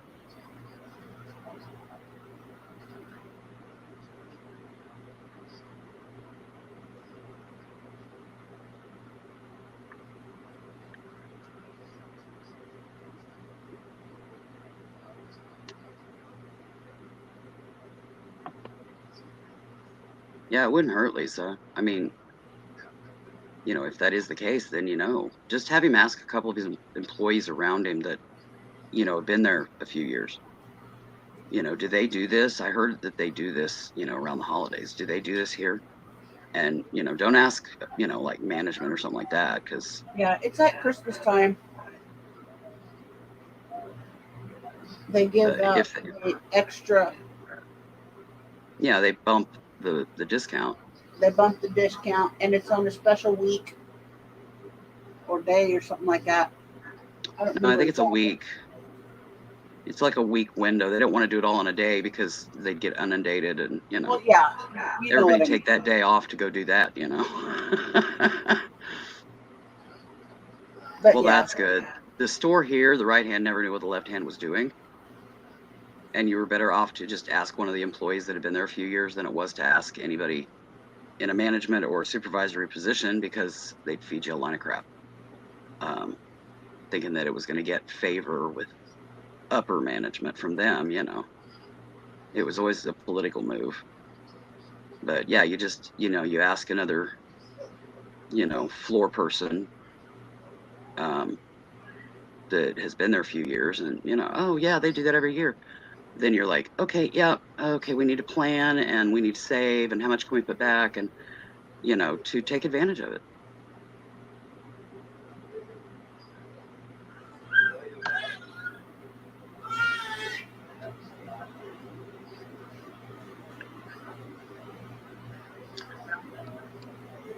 It's just the holiday discount thing, Stacy. Lisa's hubby just started working at Walmart, so it's just finding out if they do the holiday discount thing that they do here, and apparently they do they at do work. it everywhere. This is Because what my I daughter thought, but Nora worked at Walmart for God feels like forever, and she only stopped working at Walmart within the last couple of years yeah. and went somewhere else. All I know is the first year sis worked there, they didn't tell her. They didn't give her a heads up, and she didn't find out about it until like a month before. And we couldn't budget and plan, The next year we knew about it. We budgeted and planned and dropped like $1,500 and got some big ticket items that we needed and got them, discounted with this better holiday discount for the employees and cashed in on it. We were able to save a bunch of money on some bigger ticket items. So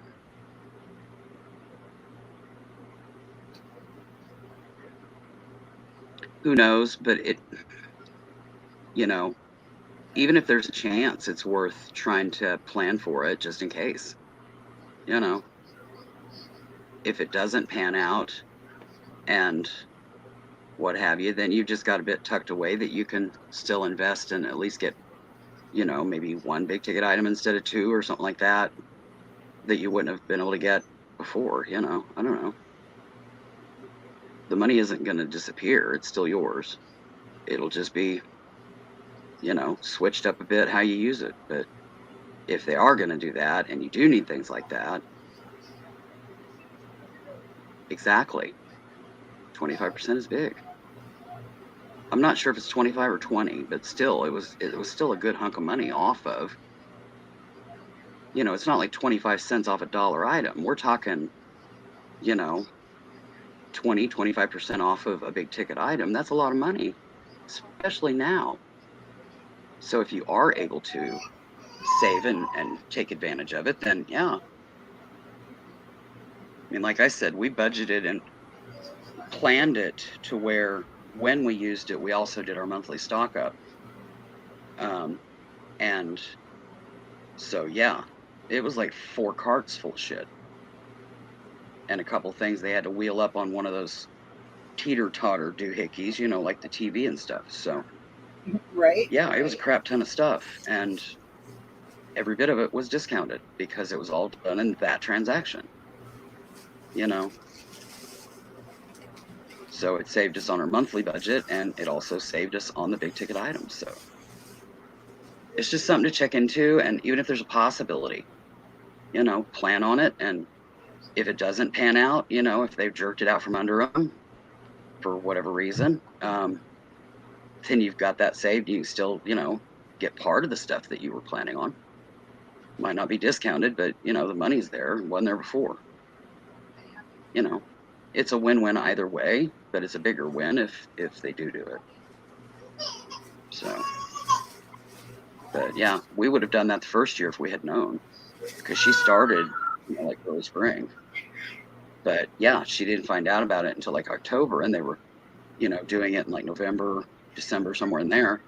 And yeah, wasn't a lot to be saved up, you know, to get like a TV or something.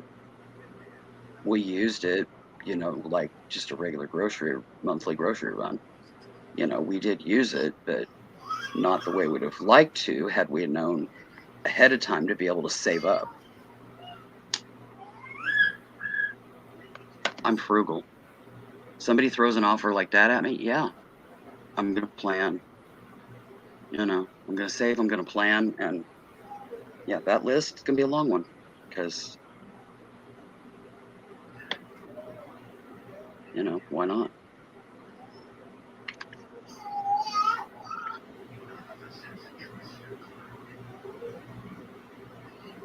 But you don't know unless you get a heads up, so you can do that. You know, you find out a month or two before, and you don't really have a lot of time to bank up the funds to be able to drop them like that, to take advantage of the deal.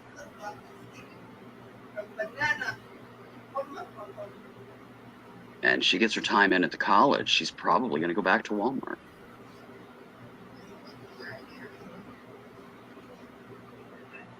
But she'll just be part-time. Because, I mean, retirement-wise, she already knows that at least for a while, she's going to probably have to work part-time.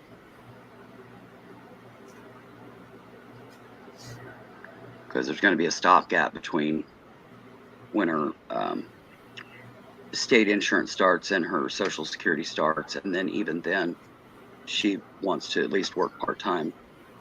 You know, even if it's just, you know, 15 hours a week kind of thing, just to keep active. Yeah. And, you know, have that little extra. Then, you know, if I'm still around and still able, you know, she might decide to resell or something for a while. I don't know. Instead of, you know, being on her feet working. If I could teach her how to resell, get her head wrapped around it, she's kind of getting an idea just from what she's learned with me on here all the time. Yeah. And what I talk to her about, because I used to be a reseller. I'm not anymore, but I used to be. But it wouldn't take much to get back into it with her help. I can't do it on my own. But with her help, yeah, we could do something like that. She could learn how to do it, and then, you know, when I'm gone, she could still do it. You know, she could be a Josie on here. Selling shit, you know, at 80 years old, you know. Yeah, I'm just sitting here working on trying to peel an orange. But, well, she's always wanted to do something, you know, on her own and not have to work for somebody. But she's never been able to figure out how or any of that. And seeing what she's been seeing on here, because when I used to resell, she was just like, oh, yeah, so you made $100, big deal.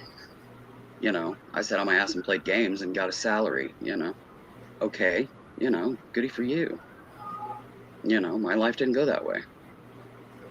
But now that she's kind of been brought down off of her lily pad, um, she sees that it could be a good thing. So, phases of life with her. Love her dearly, but yeah, she's learned at a different rate than me. Put it to you that way. She's book smart, but life smart took her a little longer. I know people like that. I call it book smart, brain dead, but Yeah. you know, I've tried to PC it up over the years. That would be my brother. I love her. I love her dearly, but 'Cause all I know is now she's my starting to brother see. is. My brother is very book smart. You know, he's got all kinds of military training. He was in the Air Force, etc. Yada yada yada. Yeah, Yeah, he's on his third marriage. He's, let's put it this way, regardless that Tim and I have, you know, not much money in the bank account or anything like that, but we are far more better off than my brother because A, our home is almost paid for, our vehicle is paid for, we don't have a shit ton of uh, outstanding loans and payments, you know, that we have to do, you know. and if he Unlike was married 3 times, he might have, I don't know, child support, alimony. his oldest child used his VA, so her schooling was paid for. She's married, has a baby. Well, I'm His just saying younger, during life where he's had multiple marriages, there could have yeah, oh been yeah. some of that along the Well, way. he had, you know, child support and all that, and all kinds of crazy shit for the first one. I don't know what he had with the second one. I didn't get involved. Anyways, there's some of that that's went along with it that, yeah. But now he's got this third wife, and you know, she's got a youngin, and she likes money. This wife does, and they both have good jobs, but Well, they what I was just getting bought a at big was house choice and in wives, you fancy know, getting it cars. right. So he's in debt up to his eyeballs. Not just his asshole, but his eyeballs. Mm-hmm.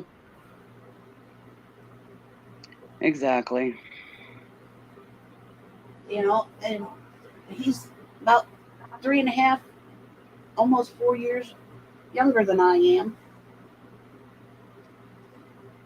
But like I said, his stuff might be newer and fancier, but he's gonna be paying on it a whole hell of a lot longer. Like I said, Yeah. my car's paid for, my house is almost paid for. You know, but my brother, he's gonna be paying a whole hell of a lot longer. I don't know. It's just strange. I didn't go to, you know, advanced schooling like college or anything like that. But I am intellectual, and I've done a lot of my own research and studies personally to learn things and stuff like that. Um, and I've got common sense, aka, you know, learn this because it might be advantageous in your Yeah, life. I went to CNA school when I was real young. I was 18, 17, 18, somewhere in that neighborhood. Yeah. Got my CNA license, went to work. Uh, you know, 17, I think it was. Yeah, I was 17. You know,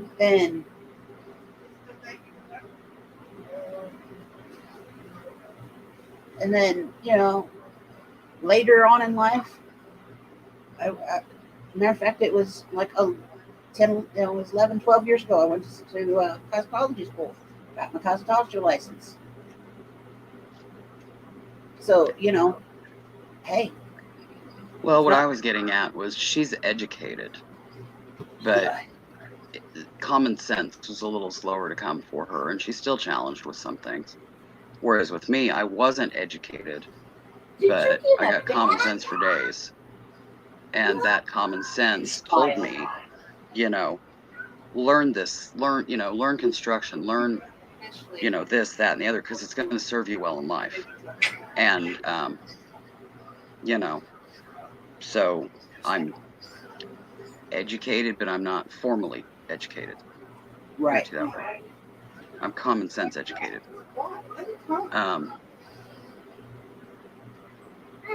And where we're living here together now and have been for the past 8 years, there's less distraction from, like taking care of the parents and stuff like that. And she's seeing more of me and who I am and the way I am and why I did this or why I learned that and how it has saved our ass time and time again and, different things like that in life. And she's like, I get it now. She sees it now. Yeah. Whereas before I was still just the pain in the ass little sister that couldn't make problems go away fast enough so that they didn't affect her bubble, her life bubble. The fact that I would like to have a life bubble never crossed their mind, and it's not just her, it's other siblings.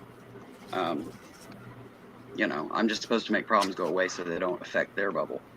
Me having a bubble, yeah, apparently not on their radar that, I might want a bubble too, and if everybody contributed equally, everybody could have a bubble, but no, dump it all on little sister, because little sister apparently can handle it, and I don't want to deal with it because I have a bubble, I don't know, but at least she sees it now more, a lot more, she still has her moments though, but,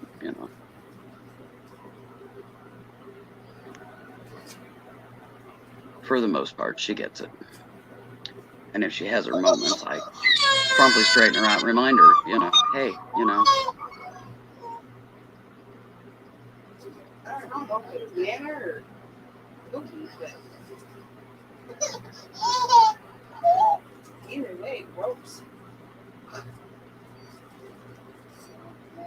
Hello, whoever's coming in.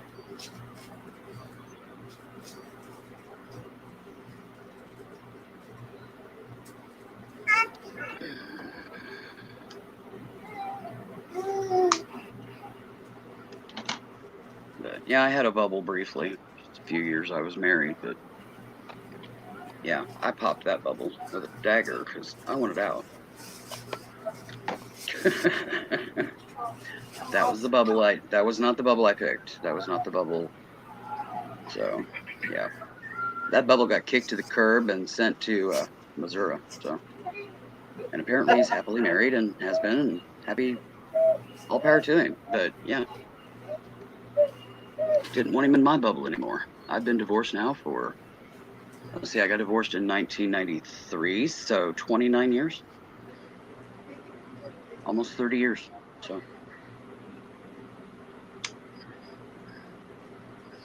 and proud of it. I almost got married one other time. I got engaged. The minute that I said that I would marry him, he turned into a dictator. So I promptly kicked his ass to the curb and sent him back to California. And yeah, didn't go there again because all that did was remind me why I wasn't going there to begin with.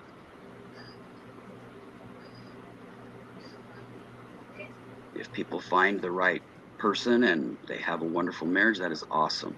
I totally am old school and respect the covenant of marriage. But yeah, when it's not the right person, am I going to continue to stick around and be the good wife and put up with their shit? No. I have the patience of Job for ignorance. I will teach and teach and teach. But stupidity, yeah. My tolerance level, yeah. It's hardly identifiable when it's stupid. And yeah, he was just a whole lot of stupid. He made the mistake one time. Pushed me down on a sofa. He was pushing me down, but didn't realize, landing zone was a sofa. So I sprang right back up, knocked his ass out, He woke up about 20 minutes later, and I told him, I said, you ever touch me in anger again, it'll be the last thing you do. He never did again, but that didn't stop him from being stupid. He just wasn't stupid in that anymore. But yeah, almost 7 years, and I was done. When I got divorced, I was a whopping 24 years old. Because I got married when I was 17. So, yeah. So what's everybody up to now? We're looking at, I've been on for almost 4 hours, y'all.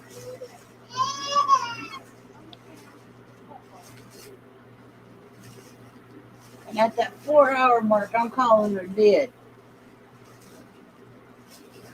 Sounds good to me. I still need to grab me a shower and probably have me a doze. And then I've got to get my sewing machine set up and get busy.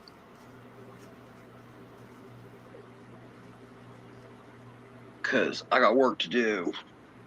I want to get this project done because I've got a huge tote of mending over there. You've missed us all. Missed our banter, have you, Sharon? Our stories, our voices. Our bullshit. Can't forget that. Gotta have a little bit of that in there, you know. Balls, balls, balls. You still get that when I'm on, though. And sometimes even in the chat.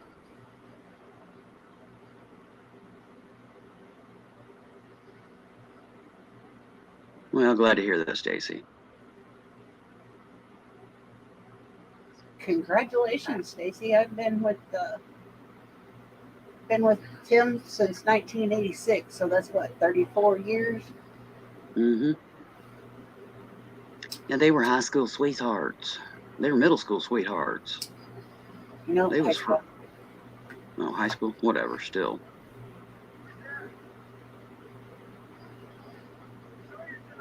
If I could find, if I would have found somebody compatible.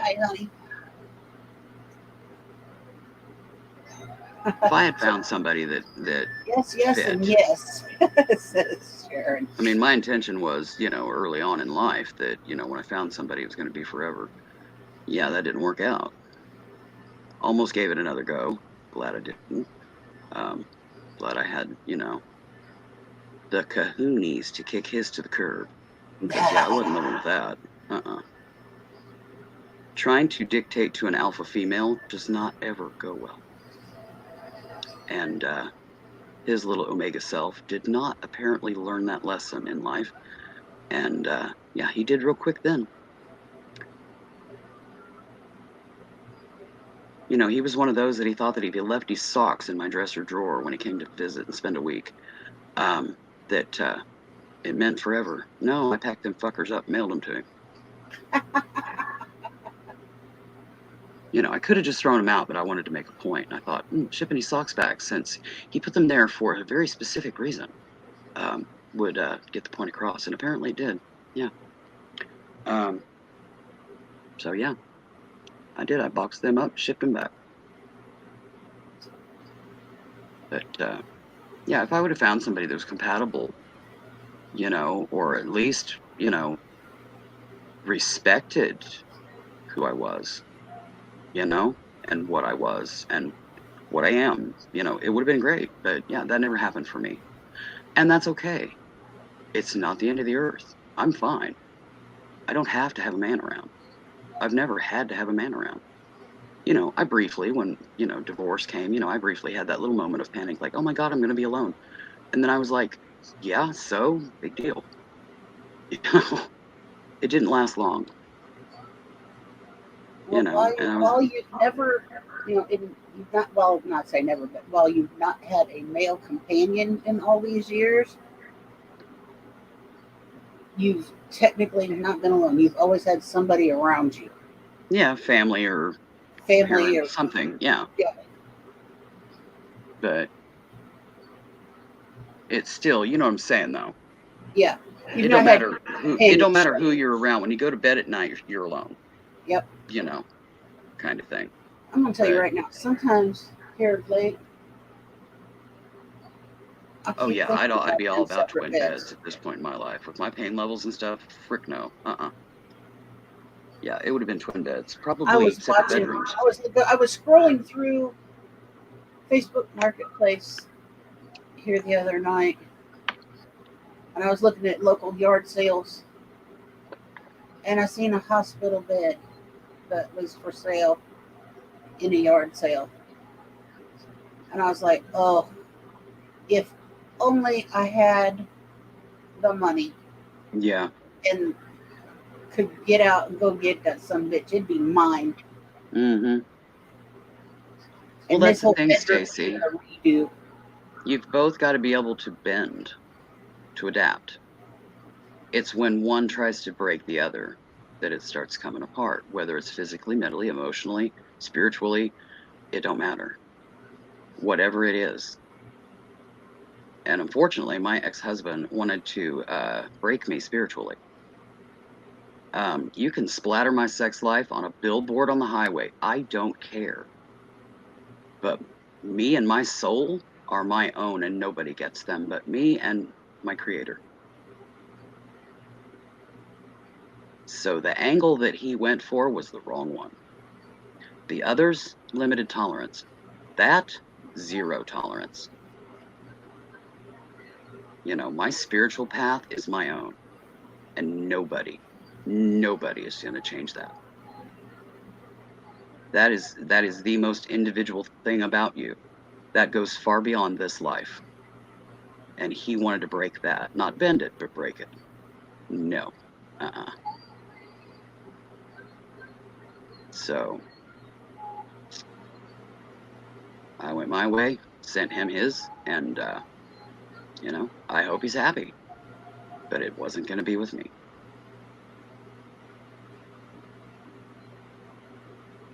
Simple as that.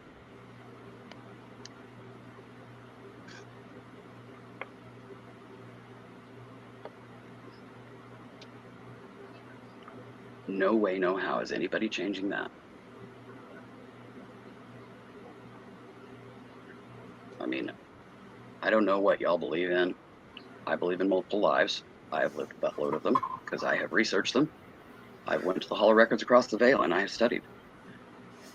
Yeah, I stopped at like the upper 40s. I've lived a lot of lives, and I am a very, very, very old soul. And yeah, there's just certain things you don't touch with me. And yeah, my spiritual path in any life, in many, many, many, many, many, many, many, many of my lives, that is one thing you don't try to break, try to change, try to anything. And he was dumb enough to try that. And yeah, it didn't take long. And we were separated, and then he was dragging his butt on the divorce, so lied to him as I needed to. Basically lied to him and told him I was unfaithful, and I was not. But I lied to him, told him I was, because I knew that oh, well, I can't afford to pay the $10 at the courthouse to file the papers would change the minute he knew that. And mind you, this is coming from somebody that had their eyes on somebody else anyways. But that was the one thing that he was unbendable on in the marriage. And so was I. It was faithfulness. And I knew if I told him that he would get them papers filed, because when I'm done, I'm done. We're not dragging it out. You know, we tried the negotiating, we tried the, you know, mending, whatever. Yeah, it didn't happen, so I'm done. And yeah, he wanted to drag it out. No, I'm done. And when I went to the courthouse on the day to finalize the divorce with the judge, I put a stipulation on there. I said I would like my original name back. I want my given name back. And he looked at me. He wasn't aware of it. And I said, you know, Judge, I would like my given name back. He can take his back. You know, because if you do it during the court thing, it doesn't cost anything anymore. But if you do it after, it can cost hundreds to change your name. And I'm like, yeah, I'm not going there. So when I walked into the courthouse, I was, Mrs. Cheryl Carroll, God forbid. And when I left, I was Ms. Cheryl Rich. Again, all legal and done. Because that name is given when you get married. I was old school. I took his name. And yeah, when I got divorced, I gave it back. And all of his family heirlooms, whatever's, it all went back. It done. And I told myself, if I ever married again, I would keep my real name. I would not change my name again. Unlike Willow, I don't have the capacity to go back and research or anything like that. But I know that I'm an old soul. You are? I don't know how old, but I do know I'm an old soul. I already knew it. I knew it from from a child. Yeah. I knew I was an old soul. You're an old soul, but you're not near as old as me, soul-wise. But you are an old soul. As in, like, 10 lives difference-ish kind of thing. Not old soul as in you got, like, 20 and I've got, like 50. No. Maybe 10 lives-ish difference. But, yeah, you're an old soul. Anybody that's lived 25 lives is considered an old soul. So, and you exceed that, so. But it leaves I don't know exactly how many. I won't research that for anybody. That is a path of their own that they need to take if they want to learn that, because it is an arduous journey through emotions and things that you experience. It's not something somebody can do for you. But once you have lived 25 lives, it leaves a mark on the soul. And I see aura, which means that I can see those marks in the aura. And yes, you do have those marks. So you have lived at least 25 lives. That I can tell you. So from there, you're on your own, girl. Like I said, I knew, even like I said, as a child, I was an old soul, and I've different things that I've experienced as I've gotten older. I will see flashes or blurbs or blips, even in dream state, etc. That knowledge that just pops into your head that you did not get in this life, and you don't know where it came from. Yeah. Yep. But you just know that it's fact. It's true. Yeah. That's old soul. Just like I know Tim's an old soul. So, I can see it in the way he acts, the way his mannerisms are, the way he thinks. Well, I can confirm it for you because he has the mark as well. So he's lived at least 25 lives. So, but like I said, beyond that, that's a journey for y'all to take. Well, that and the fact that he's part Native American also tells it to me. The Native American can open you more spiritually to the knowledge that you gain, but it doesn't leave a distinctive change in the mark of just the classic mark of an old soul. The mark is the same regardless. But, just FYI. That's about all that is. Because I know full-blooded Native Americans that are old souls, and yeah, the mark is the same regardless in the aura. Because you don't necessarily live all your lives Native American. You live lives in all different, all different parts of the world, all different parts of the solar system, all different, nationalities and sexes. You could be, you could have been his mother in a past life. He could have been. I know that. You could have been his daughter. I've definitely been male. Yeah, me too. We all are. We've all lived lives in both sexes, both the daughter of, the son of, the uncle, the niece, the nephew, whatever. We run the gamut, and there is a core group of souls that you repeat lives with. The majority of the people in your life are fleeting, but there is a core group of souls that you repeat lives with. One time you can be the mother, the next time you can be the daughter, the next time you can be the son, the next time you can be the father, the grandfather. It varies, but there's always a core group of souls that you repeat lives with. And part of your life path is finding those souls and entering them into your life again. It's kind of an interesting logistical concept that took me a little bit to wrap my head around, but then I was like, that's cool, you know. You know.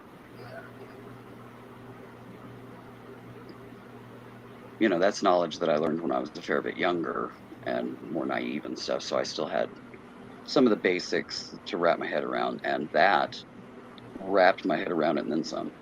Just the simple knowledge that, past lives that you've lived, in different aspects of family. Mm-hmm. And also in lives, you can be somebody fleeting in somebody else's life, and just all these different things, So It's I don't know. very I just, interesting, and I know that. yeah, that's the thing. My analytical mind just takes off and runs with that kind of stuff. Oh, well, we'll leave it on that interesting note. It is 3:57. Yep. Time-wise being on, and I'm going to say good night to everyone. It's almost 8 o'clock Eastern. So I'm sure there's stuff going on already because, all those Eastern time folks like to start at 7 o'clock and they've already been going for about an hour and I'm already into their show times. And Yeah, I don't even know who all's on at this time. I don't know either. There's so many of them in the community now that I can't keep up. Well, let's have a peek at what I've got. Miss Autumn Grace is on. Yeah, she's back. She took a hiatus for a few weeks. She sure did. I have, of course, Frank, aka Scrap Dog. He is on. Kelly, Hip Flippin' Mama. She is on. Belinda Solende's Treasures. She is on. Dave's Poems and Songs is on.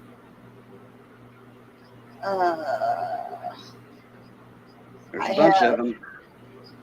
Destinations Delight is on. Some of these I haven't even heard of. Of course, there's stuff on mine I'm sure nobody's heard of either.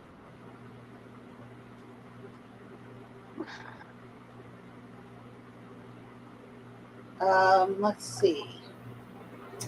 Triple J and Crafts, Jennifer or Jen, however you want to call her, she will be going live here pretty soon. Oh, no, that's on the 16th. My bad. Never mind. Brain fart. Yep.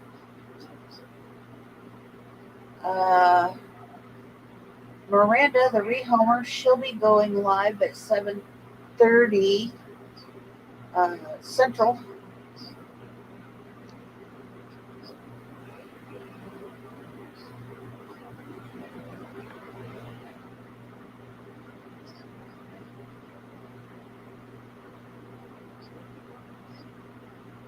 Let's see.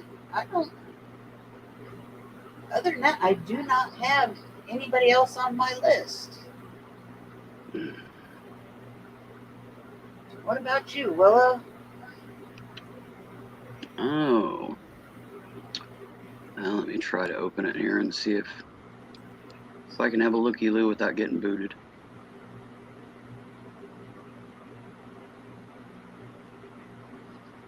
Just waiting for it to load.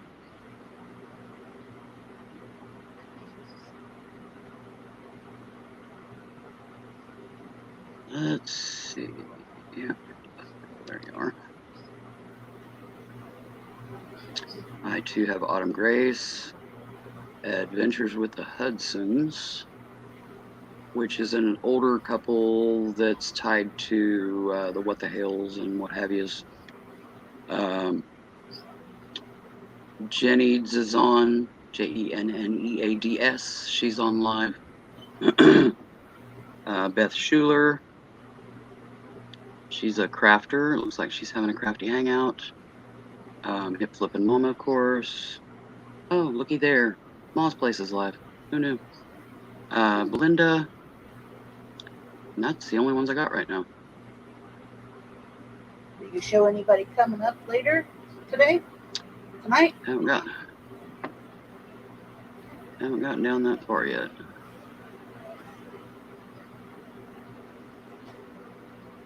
Let's see. Today's the 14th. That's tomorrow. Okay.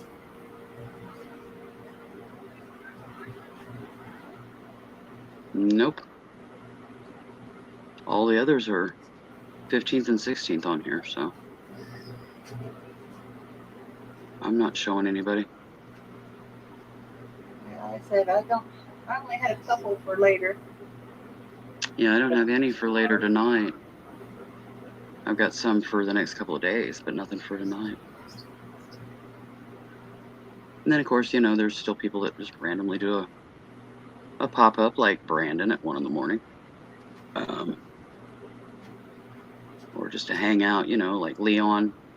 He'll come on and just do a hangout. He's over in Britain, so a little different time zone than us. He can be coming on later on, and it's morning over there,